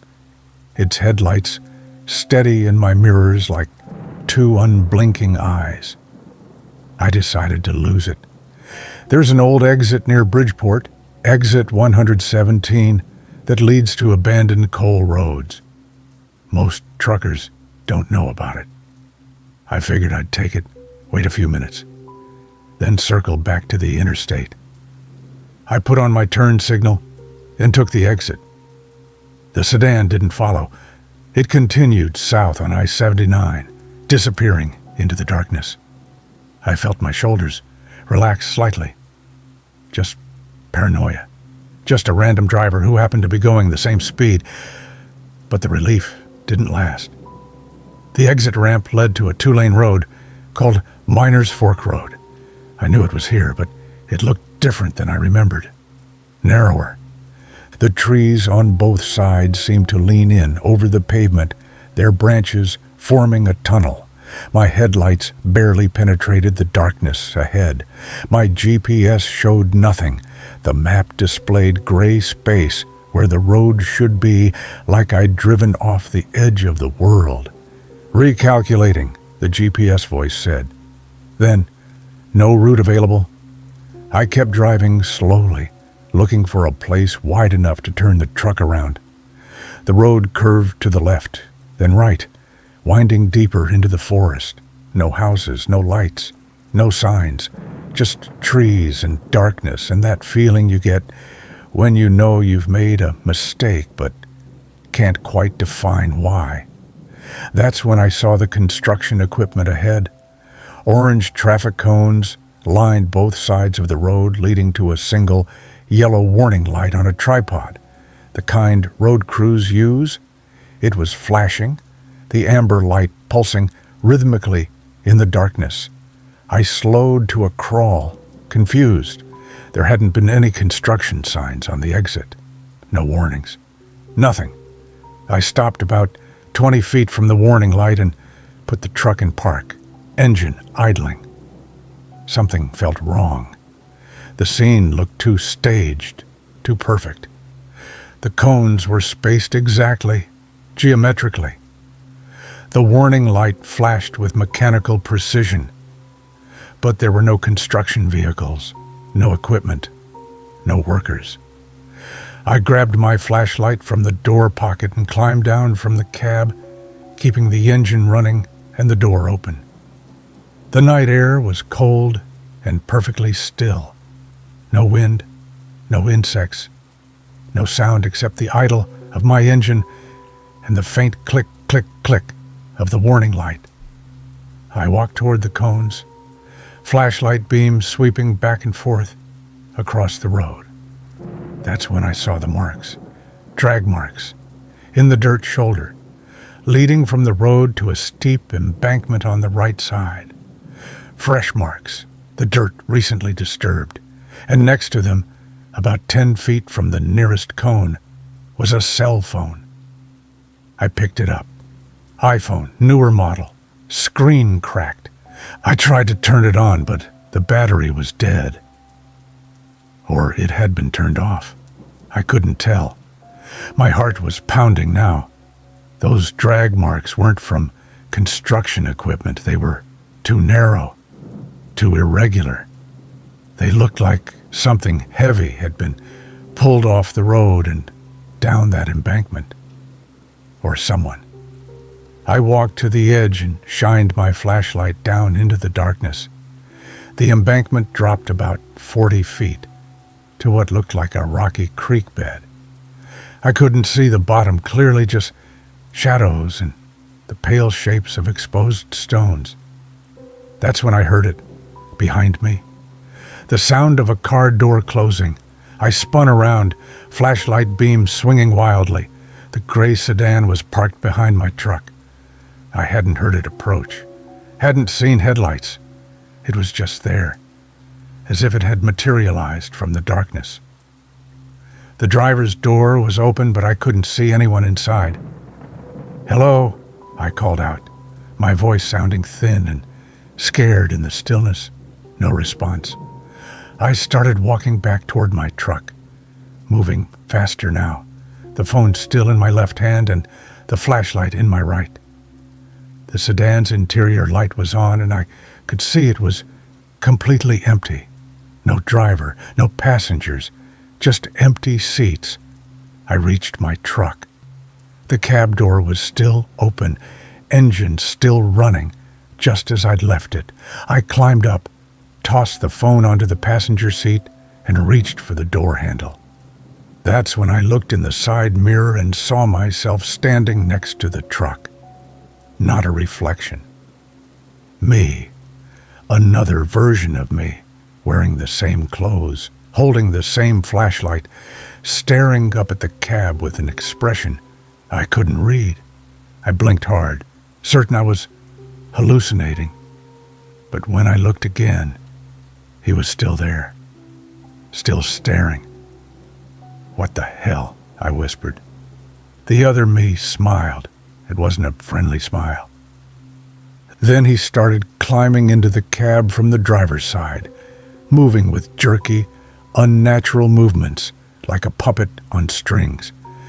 I scrambled backward across the seats, trying to get to the passenger door, but my legs tangled in the seatbelt. I was trapped, watching this thing that looked like me pull itself into the cab. Up close, I could see the differences. The eyes were wrong, too dark, too empty. The smile was too wide, stretching further than a mouth should stretch. And the movements were all wrong, joints bending at angles that didn't make sense. "This is my truck now," it said in my voice. I managed to get the passenger door open and fell out onto the pavement, landing hard on my shoulder. Pain shot through my arm, but I didn't care. I scrambled to my feet and ran. Behind me, I heard the truck door slam, heard the engine rev.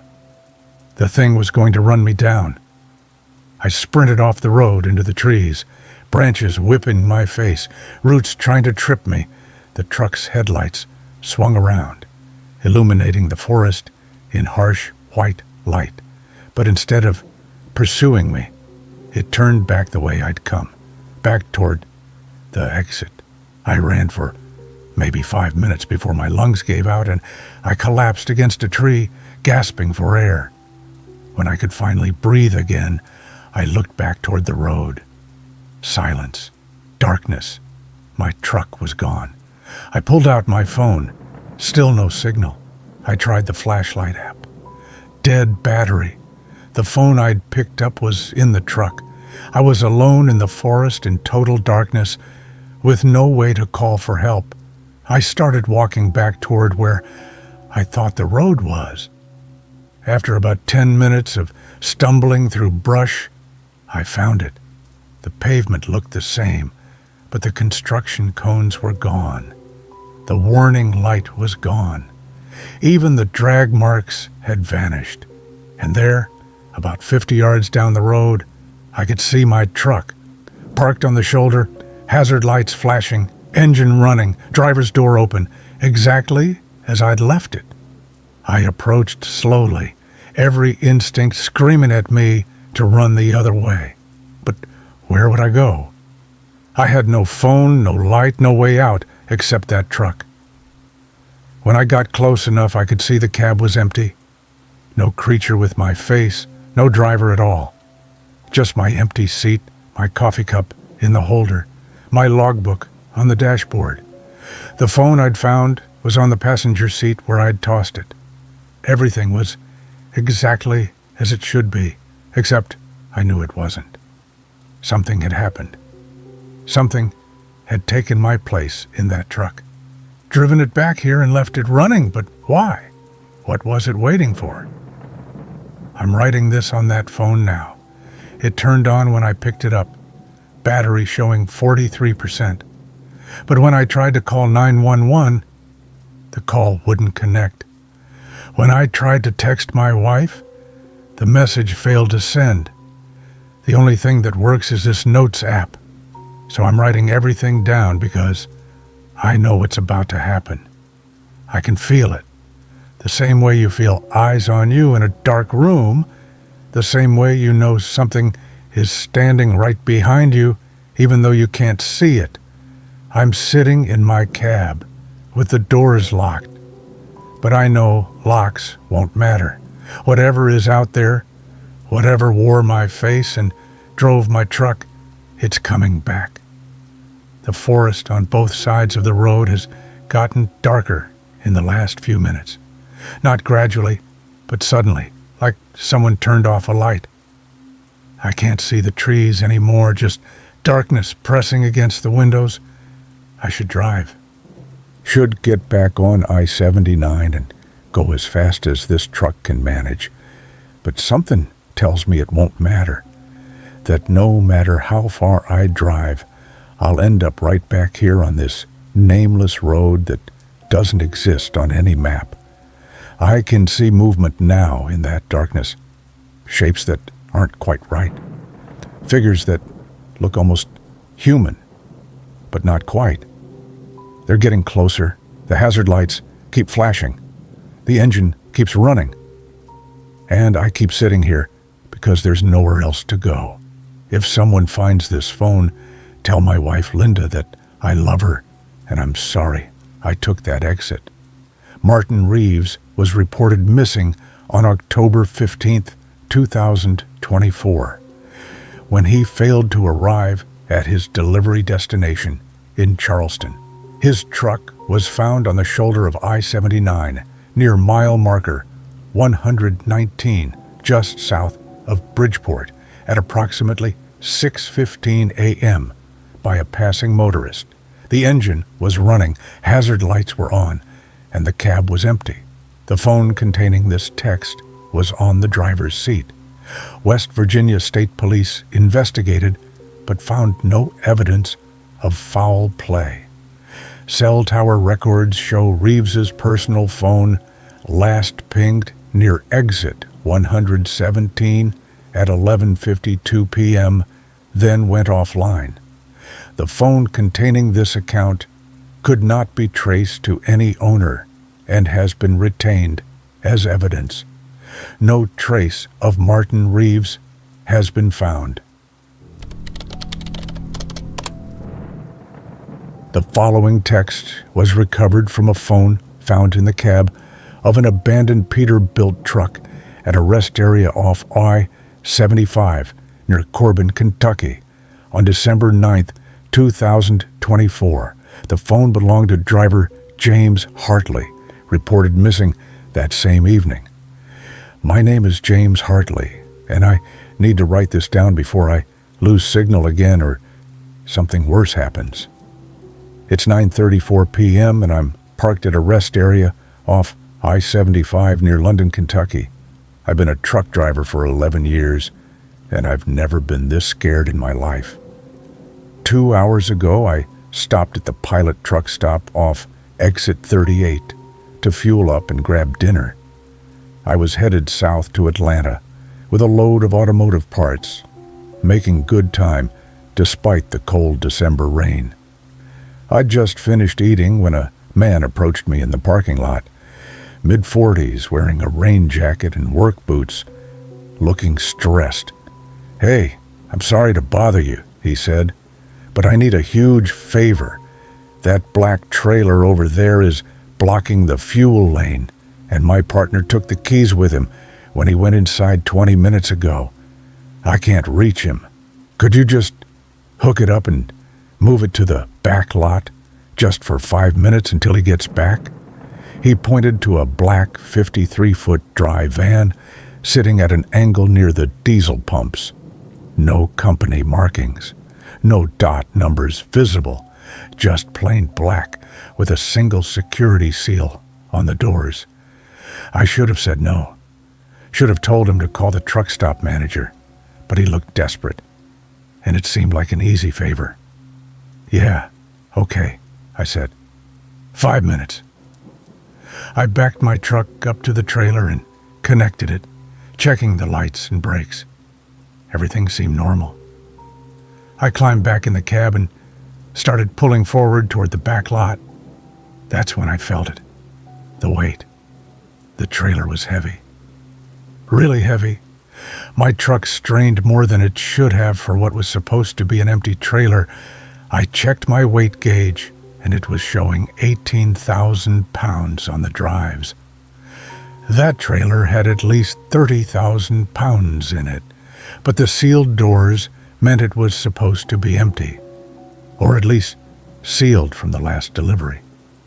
I was halfway across the parking lot when I heard it, a sound from inside the trailer, a rolling, sliding sound, like something heavy, shifting with the movement of the truck. My hands tightened on the wheel. Sealed trailers don't have cargo that moves like that. I pulled into a parking spot at the back of the lot and put the truck in park. In my mirror, I could see the black trailer behind me. The rain was coming down harder now, and in the sodium vapor lights, I could see something that made my blood run cold. The trailer doors were slightly open, just an inch or two, but definitely open. But the seal was still intact. I could see the yellow plastic tag hanging there, unbroken. That wasn't possible. I grabbed my flashlight and climbed down from the cab. The rain soaked through my jacket immediately, cold and sharp.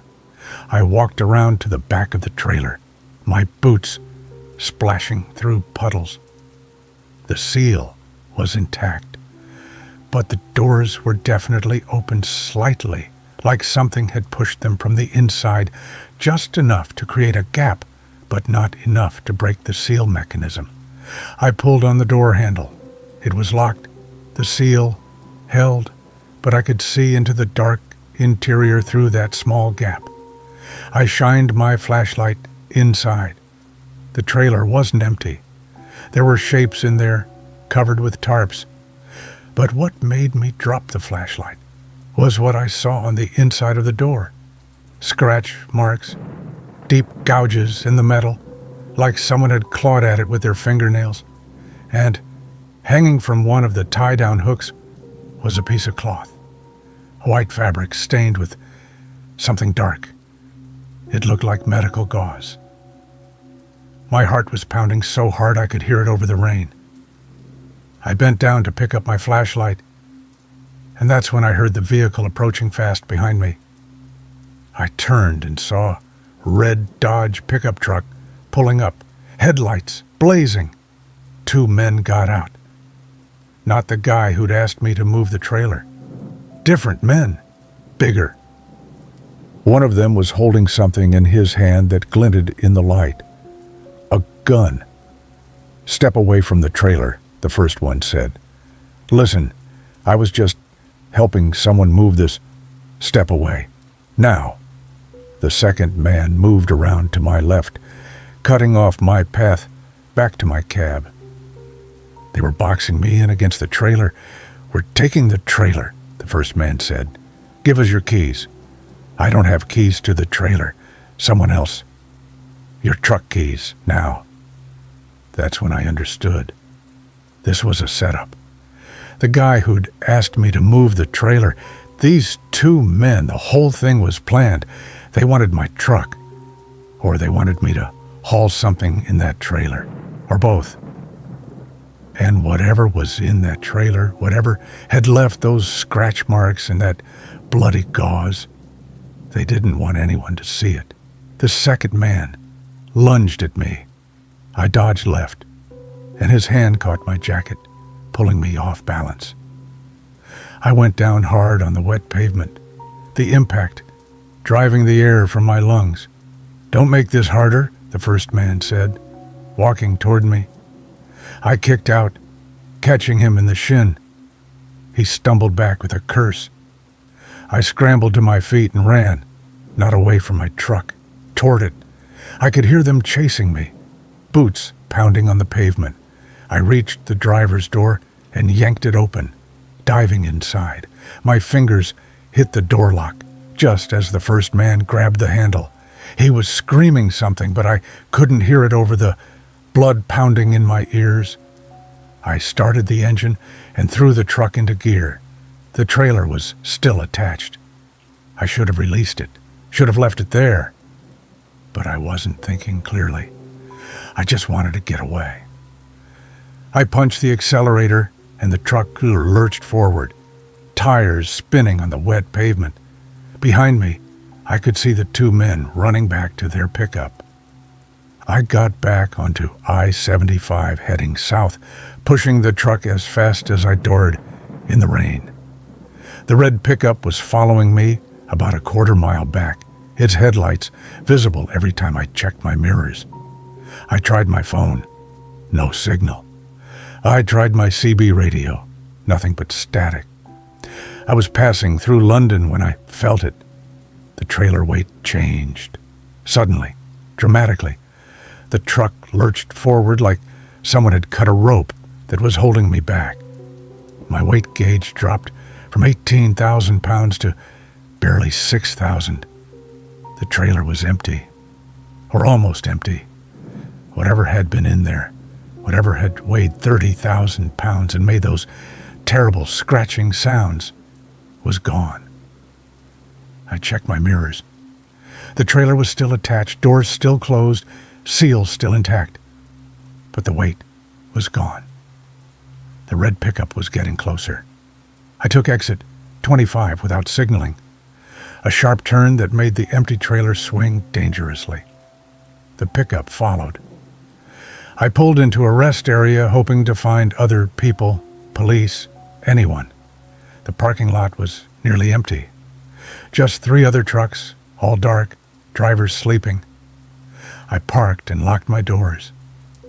The pickup pulled in behind me and stopped about 50 feet away.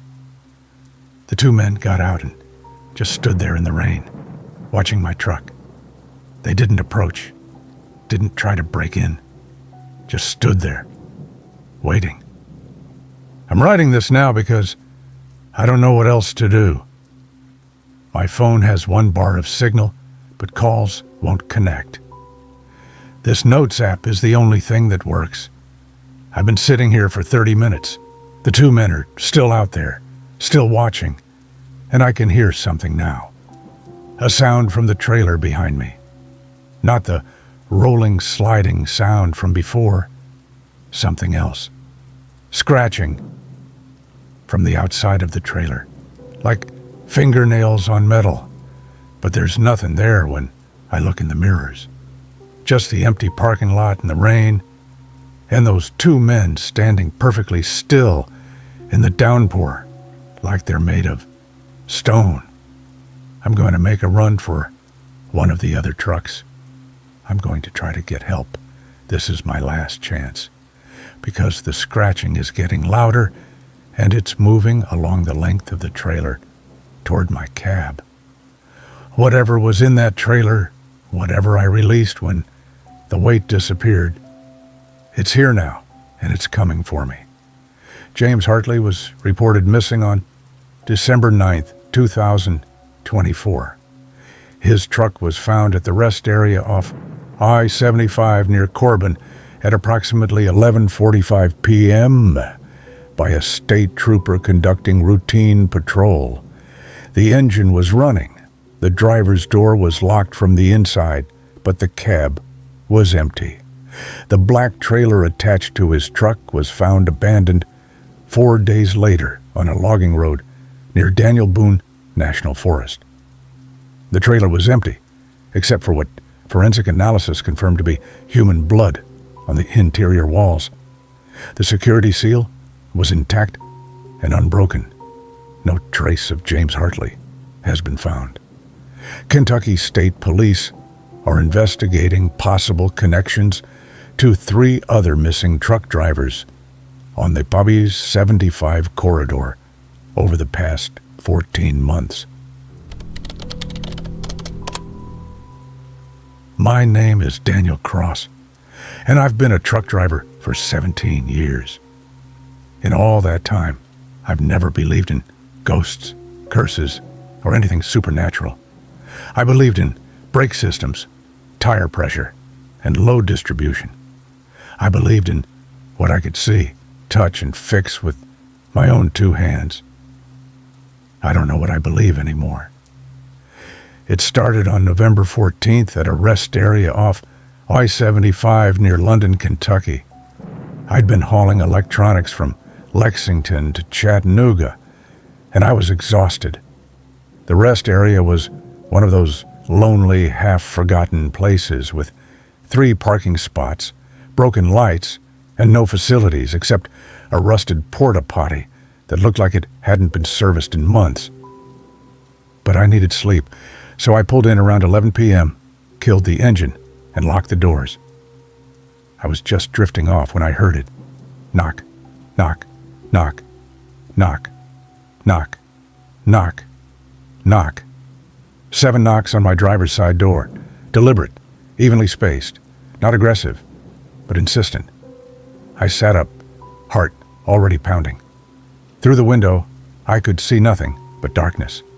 No car, no person, no lights, except the faint glow of my dashboard. "Who's there?" I called out. Silence. I waited, listening. Just the wind and the distant sound of highway traffic. I told myself it was a branch, maybe, or some animal. I settled back into my sleeper berth.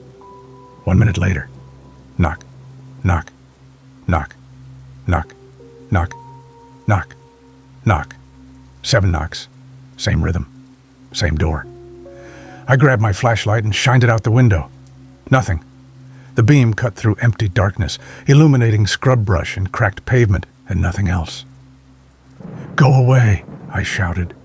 The knocking stopped. I sat there for 10 minutes, watching, waiting, my hand on my phone ready to call 911, but there was no one there. Nothing moved in the darkness outside. I finally convinced myself it was just some kid playing a prank and lay back down. At 12:47 a.m., 7 knocks. At 1:33 a.m., 7 knocks. At 2:19 a.m., 7 knocks. Always 7. Always the same rhythm. Always on the driver's door. I stopped responding. Stopped looking. I just lay there in the dark, listening to those 7 deliberate knocks, repeating every 30 to 40 minutes like clockwork. By 4 a.m., I was exhausted and terrified in equal measure. The knocks had continued all night. 7 knocks. Pause. Nothing. Then 30 minutes later, 7 more. At 5:47 a.m., just before dawn, the knocking stopped. The silence was somehow worse than the sound had been.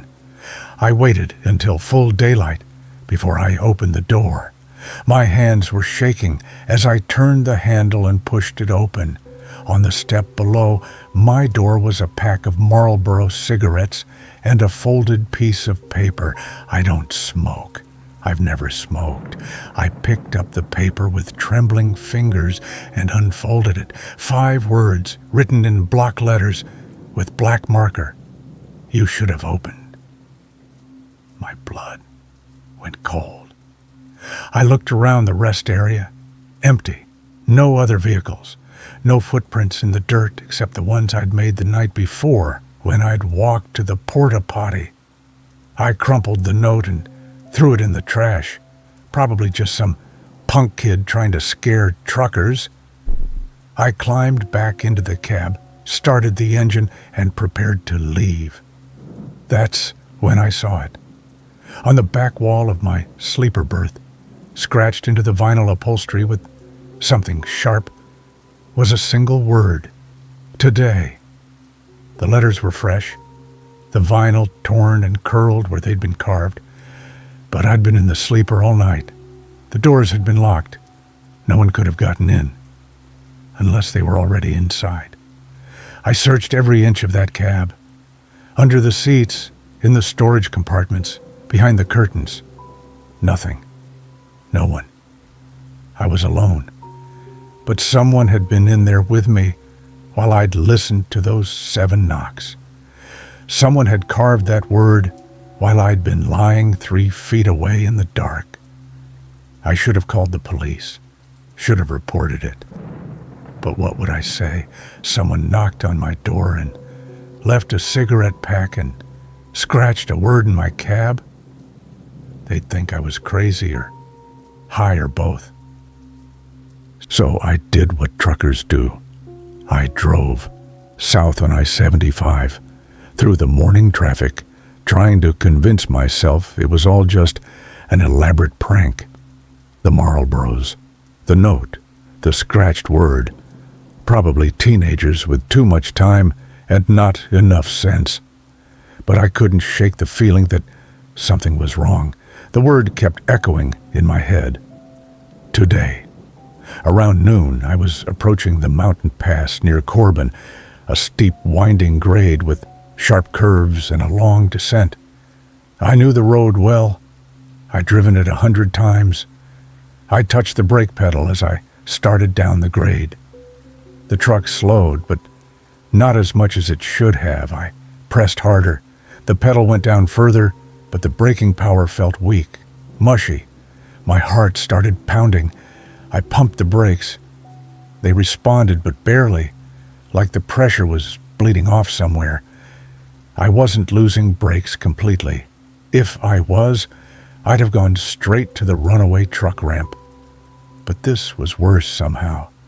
They were working just enough to give me false confidence, just enough to make me think I could control the descent. I downshifted, trying to use the engine to slow the truck.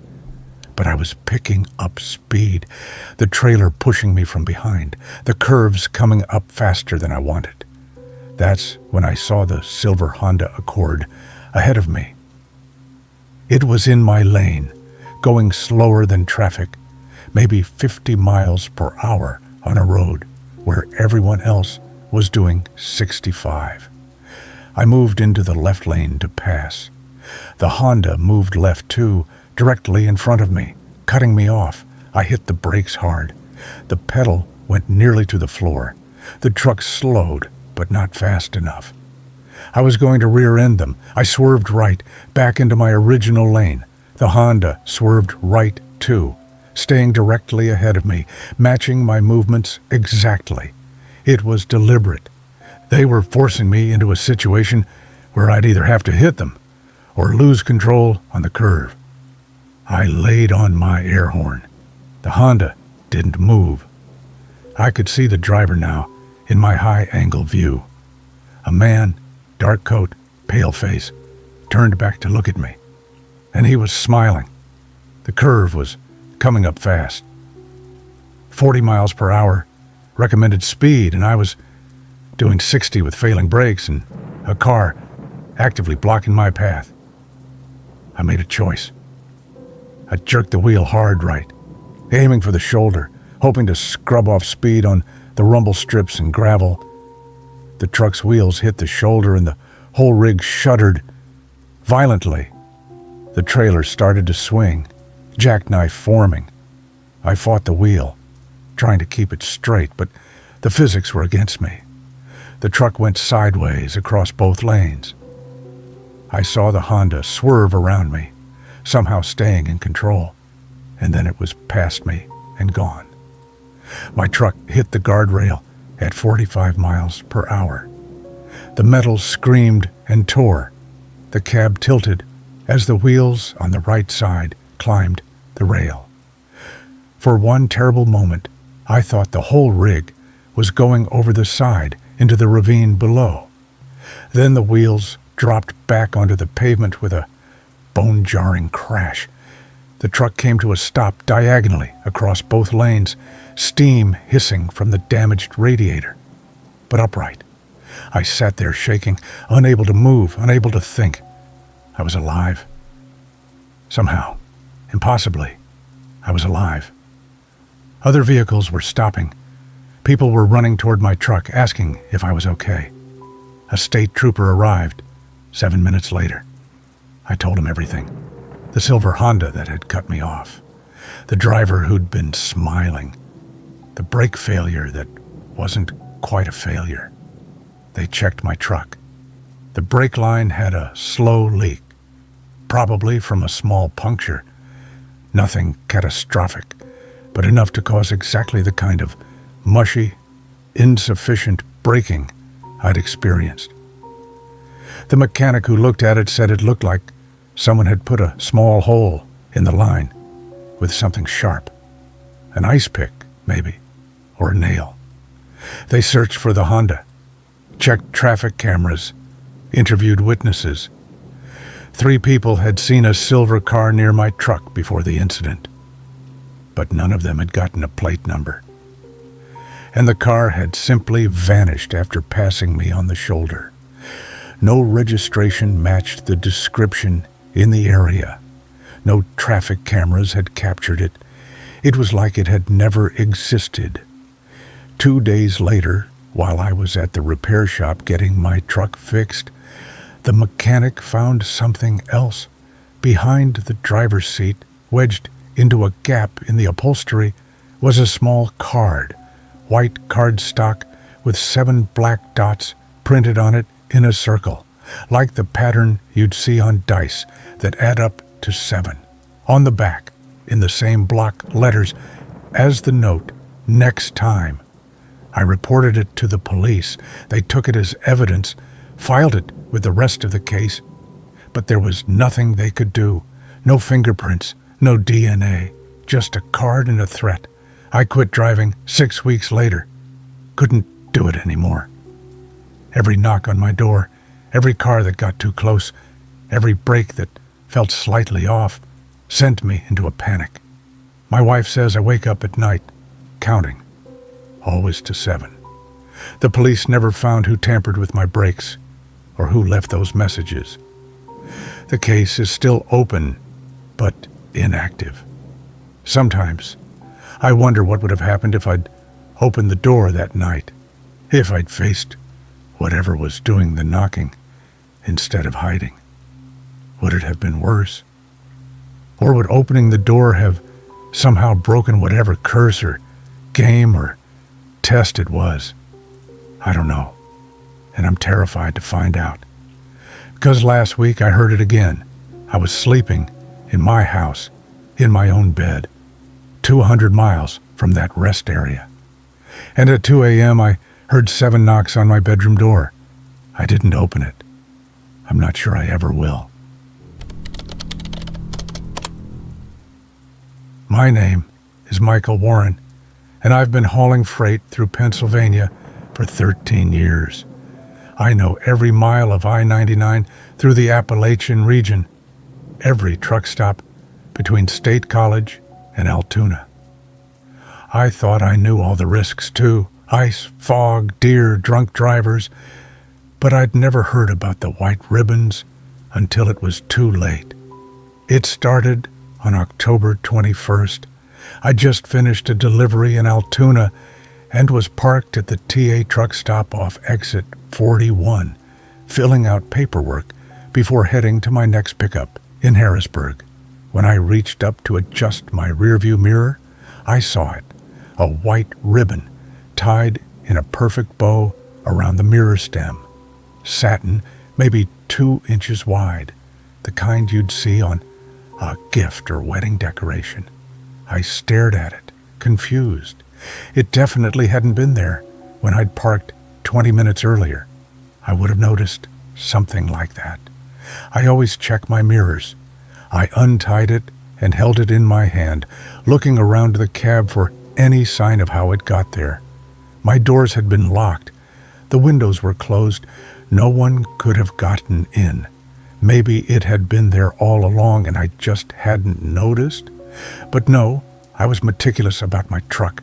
I knew every scratch, every stain, every item in the cab. I shoved the ribbon in my pocket and decided I was just tired. Long hauls do that to you sometimes, make you miss obvious things. An hour later, I pulled into the Flying J at Bald Eagle to fuel up.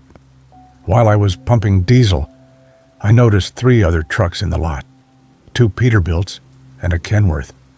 And on each of their driver's side mirrors, tied in neat little bows, were white ribbons.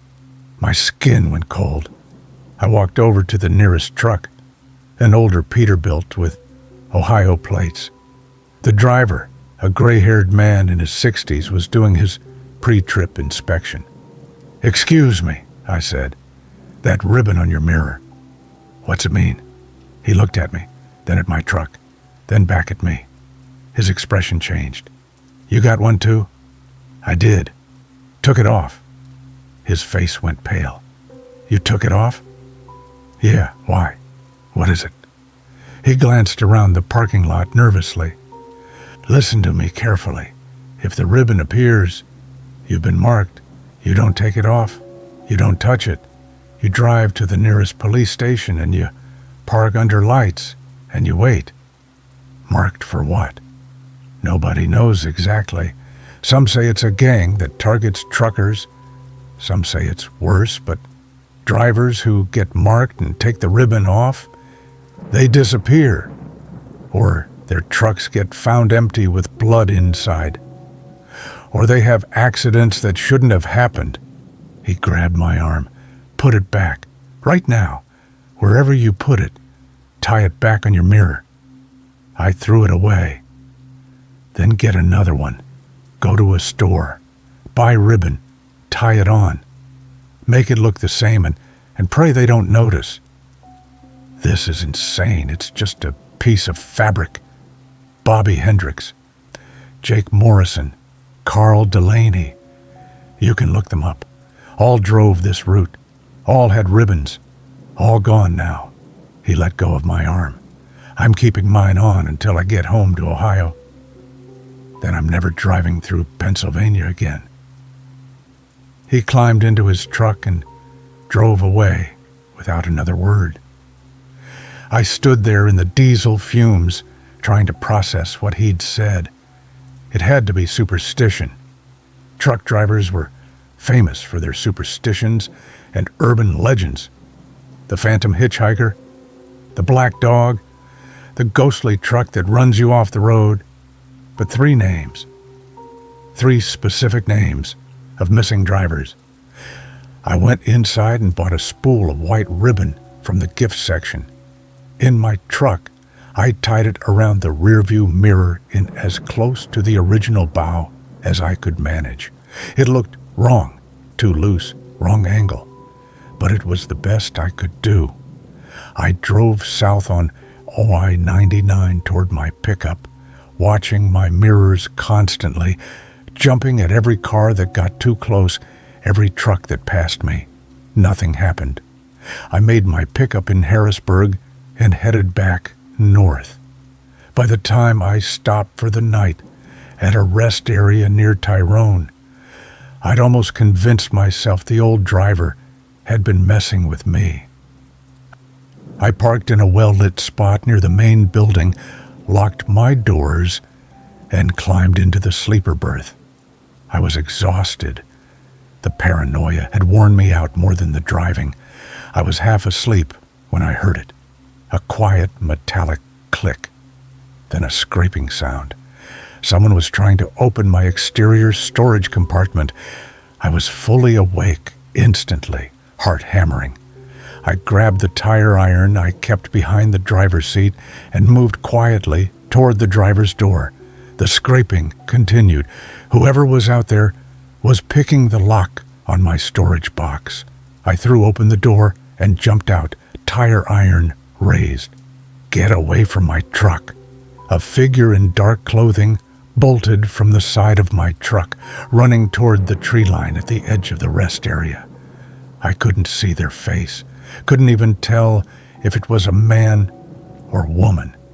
They just ran, disappearing into the darkness between the trees. I checked the storage compartment. The lock was scratched but hadn't been opened. They hadn't gotten in. I called 911. A state trooper arrived 20 minutes later, took my statement, searched the tree line with his flashlight. Found nothing. You should move to a different location, he suggested, somewhere with more people around. But I was too shaken to drive. I told him I'd be fine, that I'd keep my doors locked and my phone ready. He gave me his card and told me to call if anything else happened.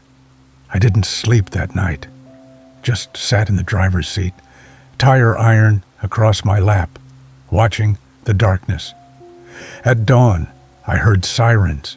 Multiple police cars pulled into the rest area, lights flashing. I climbed out and walked over to see what was happening. They were surrounding a blue freight liner parked 3 spaces from mine. The driver's door was hanging open. As I got closer, I could see dark stains on the seat. Blood. A detective was coordinating the scene. I recognized him from the state police, who'd responded to my call about the storage compartment. What happened? I asked. He looked at me grimly. Drivers missing. Names posted on the door. Thomas Chen, out of New Jersey. Trucks covered in blood, but no body. No sign of struggle outside the vehicle. And look. He pointed to the steering wheel. Tied around it in a perfect bow was a white satin ribbon. My blood turned to ice. I looked at my own truck. The ribbon I'd tied on my mirror was gone. That's not good, the detective said, following my gaze. Get in your truck, lock the doors. Don't stop driving until you're out of Pennsylvania. And when you get somewhere safe, call this number. He handed me a card with an FBI field office number. I did exactly what he said. I got in my truck, locked every door and window, and drove. I didn't stop for food, didn't stop for fuel until I was across the state line into Maryland. From a truck stop in Hagerstown, I called the FBI number. I spent 3 hours talking to 2 agents, telling them everything. The ribbons, the old driver's warning, the names he'd mentioned, the figure at my storage compartment, Thomas Chen's truck. They told me they'd been investigating disappearances along I-99 for 2 years. 7 truckers missing. All had reported seeing white ribbons on their mirrors in the days before they vanished. They believed it was an organized crew targeting truck drivers, possibly for cargo theft, possibly for something worse. They told me to vary my routes, to never park alone, to report anything suspicious immediately. That was 8 months ago. I still drive, but I avoid I-99 entirely now. I take longer routes, lose money on fuel, but I don't care. Thomas Chen's body was never found. Neither were the others. The FBI arrested 3 men last month in connection with the disappearances. They're still looking for more suspects. They think it was a trafficking ring that used truck drivers to move cargo illegally and eliminated anyone who noticed the wrong things. But here's what keeps me up at night. 2 weeks ago, I was parked in Ohio, different state, different route, as far from Pennsylvania as I could get while still doing my job. When I came back to my truck after breakfast, there was a white ribbon tied to my mirror. I called the FBI immediately. They came and collected it as evidence, increased patrols in the area, told me to be careful. But I know what it means. Whoever's behind this, they know I talked. They know I helped the investigation, and the ribbon isn't superstition or random marking anymore. It's a message, a promise. You're next. I keep driving because I don't know what else to do. I report every suspicious vehicle, every unusual occurrence. I park only in the most crowded, well-lit places. I check my mirrors obsessively. And every morning, before I start my engine, I check the rearview mirror to make sure there's no white ribbon tied there. So far, it hasn't appeared again. But I know it will. And when it does, I don't know if calling the police will be enough this time. The only thing I know for certain is this. If you're a truck driver and you find a white ribbon on your mirror, don't take it off. Don't throw it away. Drive straight to the nearest police station and don't stop for anything, because once you're marked, they're coming for you, and they don't stop until they get what they want. The following text was recovered from a cell phone found in an abandoned Freightliner truck inside the Ravens Gap Tunnel on County Road 3, approximately 11 miles east of Beckley, West Virginia, on November 2nd, 2024. My name is Nathan Briggs, and I'm writing this because something is very wrong, and I need to document what's happening while I still can. It's 8:47 p.m. on November 1st. I've been driving for 12 years, and I've never experienced anything like what just happened in that tunnel. I was hauling lumber from the Charleston to Bluefield, my usual route down Route 19. But about 20 miles south of Beckley, I hit construction. The whole southbound lane was closed. Big orange signs directing traffic onto a detour, County Road 3, heading east into the mountains. I'd never taken this route before. My GPS showed it as a gray line, barely registered, winding through the hills, but the detour signs were official State Highway Department markers, so I followed them.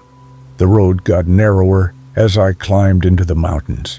2 lanes became 1.5.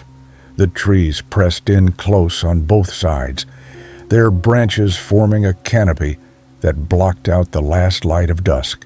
No other traffic, no houses, just me and the darkening forest. That's when I saw the tunnel entrance ahead. It was old, really old, single lane, cut straight through the mountain with a stone arch entrance that looked like it hadn't been maintained in decades.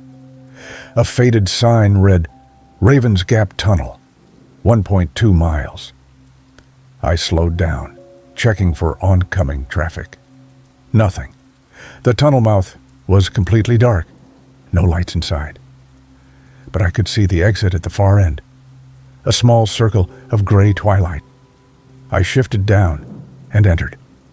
The moment I crossed the threshold, my phone lost signal, all bars gone instantly. My CB radio filled with static. Even my GPS screen flickered and went dark. The tunnel was narrower than I'd expected. My mirrors were maybe 6 inches from the rough stone walls on either side. The ceiling was low enough that I could see the curved stone surface in my headlights. But something was wrong with my lights. They weren't penetrating the darkness the way they should. The beams seemed to get swallowed after maybe 30 feet, like the darkness ahead was thicker than normal, absorbing the light instead of reflecting it. I kept driving, maintaining a steady 20 miles per hour. The tunnel seemed longer than 1.2 miles. I'd been inside for at least 3 minutes, and the exit didn't look any closer. That's when I checked my rearview mirror and saw the headlights behind me. 2 bright white lights, maybe 50 feet back, following me through the tunnel. My heart jumped. I hadn't seen anyone enter behind me. The tunnel had been empty when I'd looked back right after entering. The lights stayed exactly 50 feet behind me, not gaining, not falling back, just maintaining that precise distance. I sped up to 30. The lights matched my speed. I slowed to 15. The lights slowed too. The exit was visible ahead now, that circle of gray light getting larger. I was maybe a quarter mile from getting out. I glanced in the mirror again. The lights were closer now, 40 feet, then 30. I pressed the accelerator, pushing up to 40, which was too fast for the narrow tunnel, but I didn't care. I needed out. The lights stayed on my bumper, so close now, I could see them reflecting off my trailer doors. But I couldn't see the vehicle itself, just the lights, impossibly bright, almost blinding in my mirror. 20 feet from the exit, 15, 10. The lights were touching my bumper now. I could feel it, that sensation of another vehicle making contact, pushing me forward. Then I burst out of the tunnel into the cold night air. I immediately checked my mirrors. The tunnel entrance behind me was empty, dark, no lights, no vehicle, nothing. I pulled onto the shoulder and stopped, my hands shaking on the wheel. My phone signal came back, 2 bars. My GPS flickered to life, showing me on County Road 3 exactly where I should be. But my heart was still racing. I could still feel it, that push from behind, that sense of something making contact with my truck. I climbed down from the cab to check my trailer, walked around to the back in the darkness, using my phone's flashlight. The bumper had fresh scratches, deep ones, running horizontally across the metal, exactly at the height where another vehicle's license plate would make contact. The kind of scratches you get when someone rear-ends you or pushes against you. And there was a smell, hot brakes, burning rubber, the smell of a vehicle that's been riding someone's bumper too close for too long. but there was no vehicle. I'd watched the tunnel in my mirrors as I pulled away. It was empty. I stood there in the cold, trying to make sense of it. The scratches were real. The smell was real, but the vehicle wasn't. I got back in the cab and drove. I didn't stop. I just wanted to get to Bluefield, drop my load, and forget this ever happened. But I couldn't shake the feeling that something was still following me. Every time I checked my mirrors, I half expected to see those lights again. I made it to Bluefield by 11 p.m., dropped the load, checked into a motel, and tried to sleep. At 7 a.m., my phone rang. It was a West Virginia State Police detective named Morrison. "Mr. Briggs, I need you to come to the State Police Barracks in Beckley as soon as possible." "What's this about?" "We found a truck in the Ravens Gap Tunnel last night. Registration shows the driver was one Harold Vickers. But the cab is empty. We're trying to piece together what happened, and we understand you drove through that tunnel yesterday evening." "How do you know that?" "Your truck was captured on a traffic camera at the detour point. You're the last vehicle that went through before we found Vickers' truck." I drove to Beckley, spent 4 hours answering questions. They showed me photos of Vickers' truck, a red Peterbilt, found abandoned in the tunnel, engine running, lights on, driver's door open. No sign of Vickers himself. And here's the strange part. His logbook showed a gap, 17 minutes that were just blank, like time had stopped for him somewhere in that tunnel. The detective asked me about my experience. I told him everything. The lights behind me, the feeling of being pushed, the scratches on my bumper. He listened without expression. Then he pulled out a folder and showed me something. 5 other reports. 5 other truck drivers who'd gone through that tunnel in the past 3 years. All reported the same thing, lights behind them, feeling of being pushed. Vehicle disappearing when they exited. 2 of those drivers were now missing, just like Vickers. "The tunnel's being closed," Morrison said. "State's going to seal both ends while we investigate. But I need to ask you something. When you were inside, did you feel like time was moving normally?" I thought about it. I don't know. It felt longer than 1.2 miles, but I was scared. Time does weird things when you're scared. "Check your logbook. Check the timestamps." I pulled out my logbook. I'd entered the tunnel at 8:31 p.m. according to my dash clock. I'd exited at 8:49 p.m. according to the timestamp on my phone when I'd checked it. 18 minutes for a 1.2-mile tunnel at 20 to 30 miles per hour. Should have taken 3 minutes, 4 at most. But I'd lost 15 minutes somewhere in that tunnel, maybe more. "What's happening in there?" I asked. Morrison closed the folder. "I don't know, but until we figure it out, that tunnel stays closed. And Mr. Briggs, if you ever see that detour sign again, don't take it. That detour was removed 6 months ago. Those weren't official signs." I drove home that day, taking the long way around through different counties. I haven't been back to that area since. But last night, I had to make a delivery near Beckley. And, despite my best efforts to avoid it, road construction forced me onto a detour, County Road 3, heading east into the mountains. I tried to turn around, but the road was too narrow. I had no choice but to keep going forward. And now, I can see it ahead of me. The tunnel entrance, the old stone arch, the darkness inside that seems to swallow light. My phone is losing signal already. GPS flickering.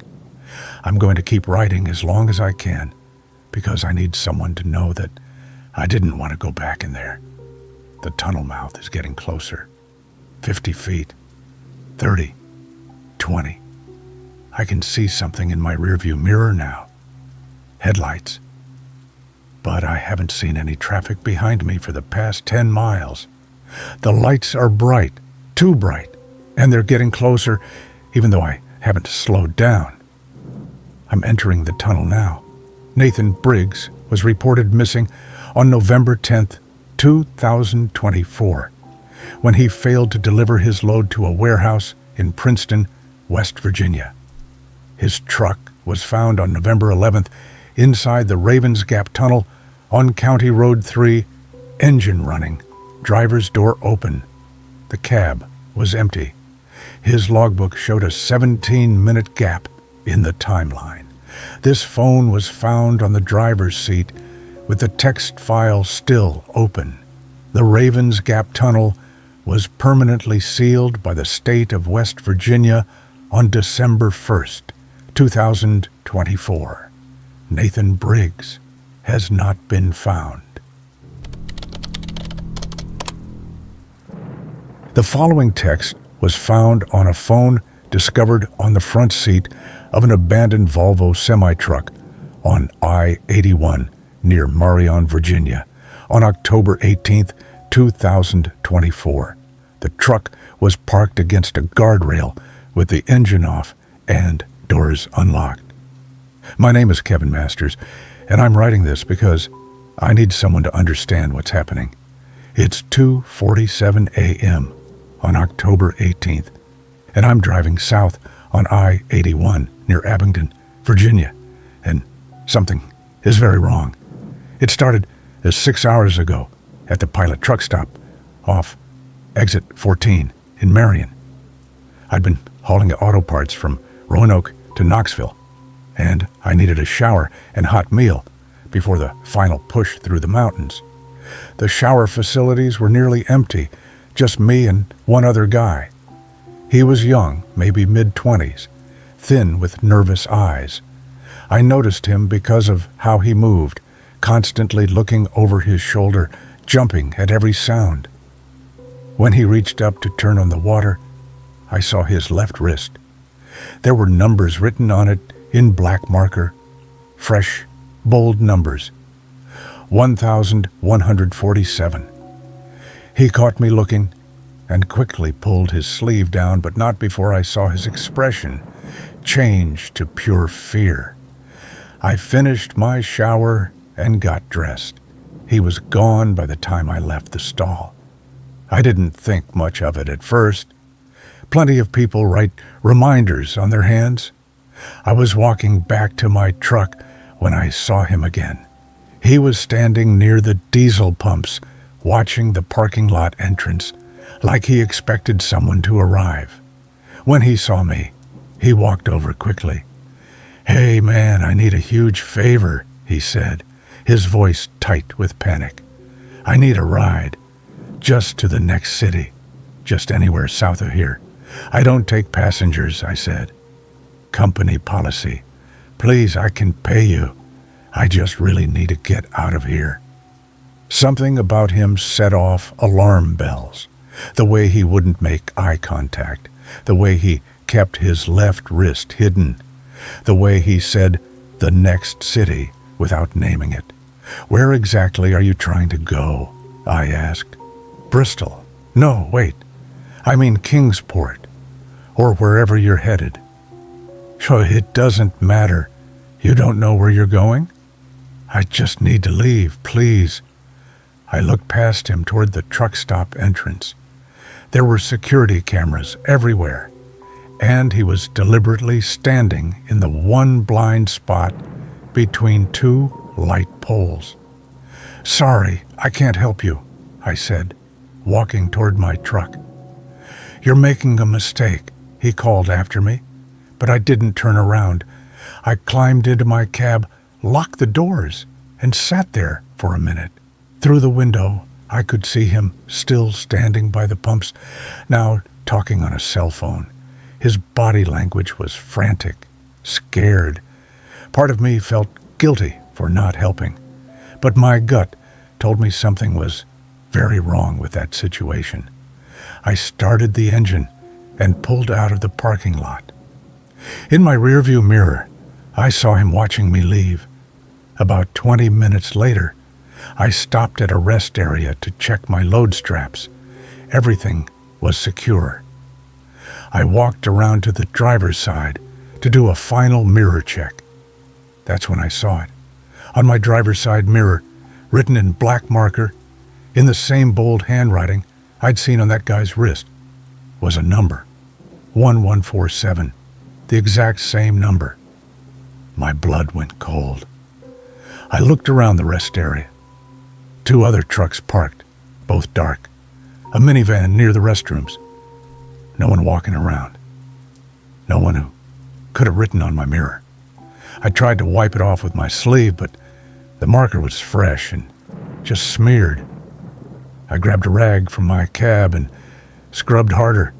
The number came off, leaving a faint stain on the mirror housing. I checked my phone. 9:47 p.m. I needed to get moving, needed to make my delivery window.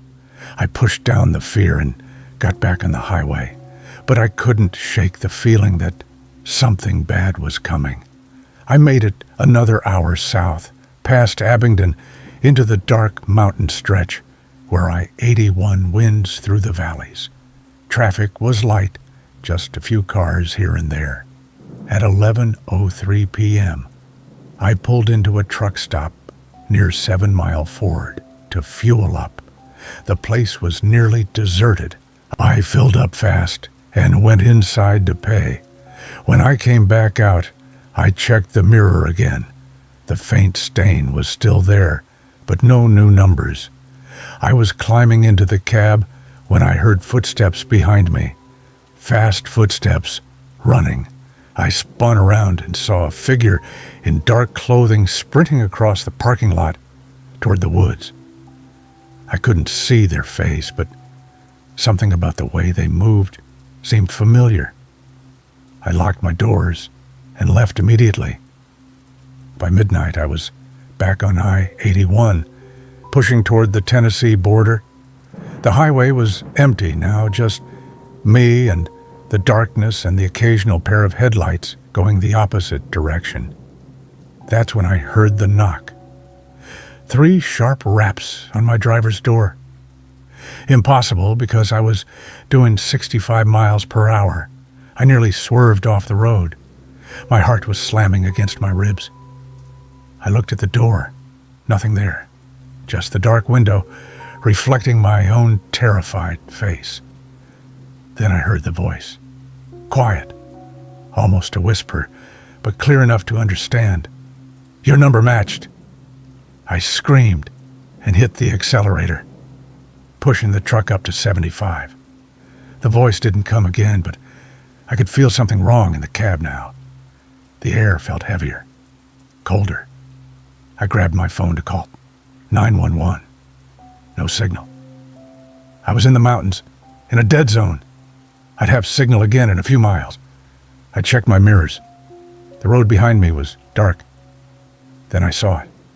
A single headlight, maybe a quarter mile back. Not 2 headlights like a car or truck, just one, like a motorcycle. But it was moving too fast, gaining on me. I pushed harder on the accelerator, 78, 80. The engine was screaming, the trailer swaying slightly on the curves. The single light was getting closer. I could see it clearly now in my mirror. Bright, white, unwavering. Not bouncing like a motorcycle light should on this rough road. Just steady, like it was floating. It was maybe 100 feet behind me now, then 50, then 30. I was doing 85 miles per hour, and it was keeping up effortlessly. That's when my phone got signal back, 3 bars. I tried to dial 911, but my hands were shaking so badly I kept hitting the wrong numbers. The light was right behind me now, so close it filled my entire rearview mirror. But I still couldn't see the vehicle, just that impossibly bright light. My phone screen went black. Battery dead, even though it had been at 40% a minute ago. The light moved closer, touching my bumper. I could feel it now, a pressure against the back of my trailer, pushing me forward, even though I had my foot all the way down on the accelerator. I looked at the speedometer. 90 miles per hour, the fastest I'd ever driven, a loaded semi. The light was beside me now, somehow pulling alongside in the narrow space between my truck and the guardrail. Impossible. There wasn't enough room, but it was there. That bright white light level with my driver's window. I couldn't look at it. Some instinct told me not to look directly at it. But in my peripheral vision, I could see something in that light, a shape, human-shaped, but wrong somehow. And on what should have been its wrist, I could see numbers glowing. 1,147, the same number from the guy at the truck stop. The same number that had been on my mirror. I'm writing this now because the light is still there, beside me. And I know what's going to happen. I can feel it pulling me. Not physically, but something deeper. Like it's pulling at whatever makes me real, whatever keeps me anchored in this truck. My hands are starting to feel numb. I can see them on the wheel, but I can't feel them anymore. The steering wheel is turning on its own now, pulling the truck toward the shoulder. I want to fight it, but I can't move. I can only watch and write and hope someone finds this phone and understands. The number wasn't random. It was a time. 11:47. November 47th doesn't exist, but if you count forward from October 18th, adding 47 days, you get December 4th. And 11:47 could be AM or PM, but I think it means something else. I think it means Kevin Masters was reported missing on October 18th, 2024, when he failed to arrive at his delivery destination in Knoxville. His truck was found at 6:23 a.m. on October 19th by a Virginia state trooper conducting routine patrol on Highway 81 near mile marker 17, approximately 3 miles south of Marion. The truck was parked against the guardrail with the engine off. The cab was unlocked and empty. His phone was found on the driver's seat with this text file open and the battery completely dead. Forensic analysis of the driver's side mirror revealed the trace amounts of black permanent marker, but no fingerprints or other identifying marks. Traffic camera footage showed Masters' truck traveling southbound at high speed at 12:44 a.m., but no other vehicles were visible in the frames. Kevin Masters has not been found. Virginia State Police continue to investigate.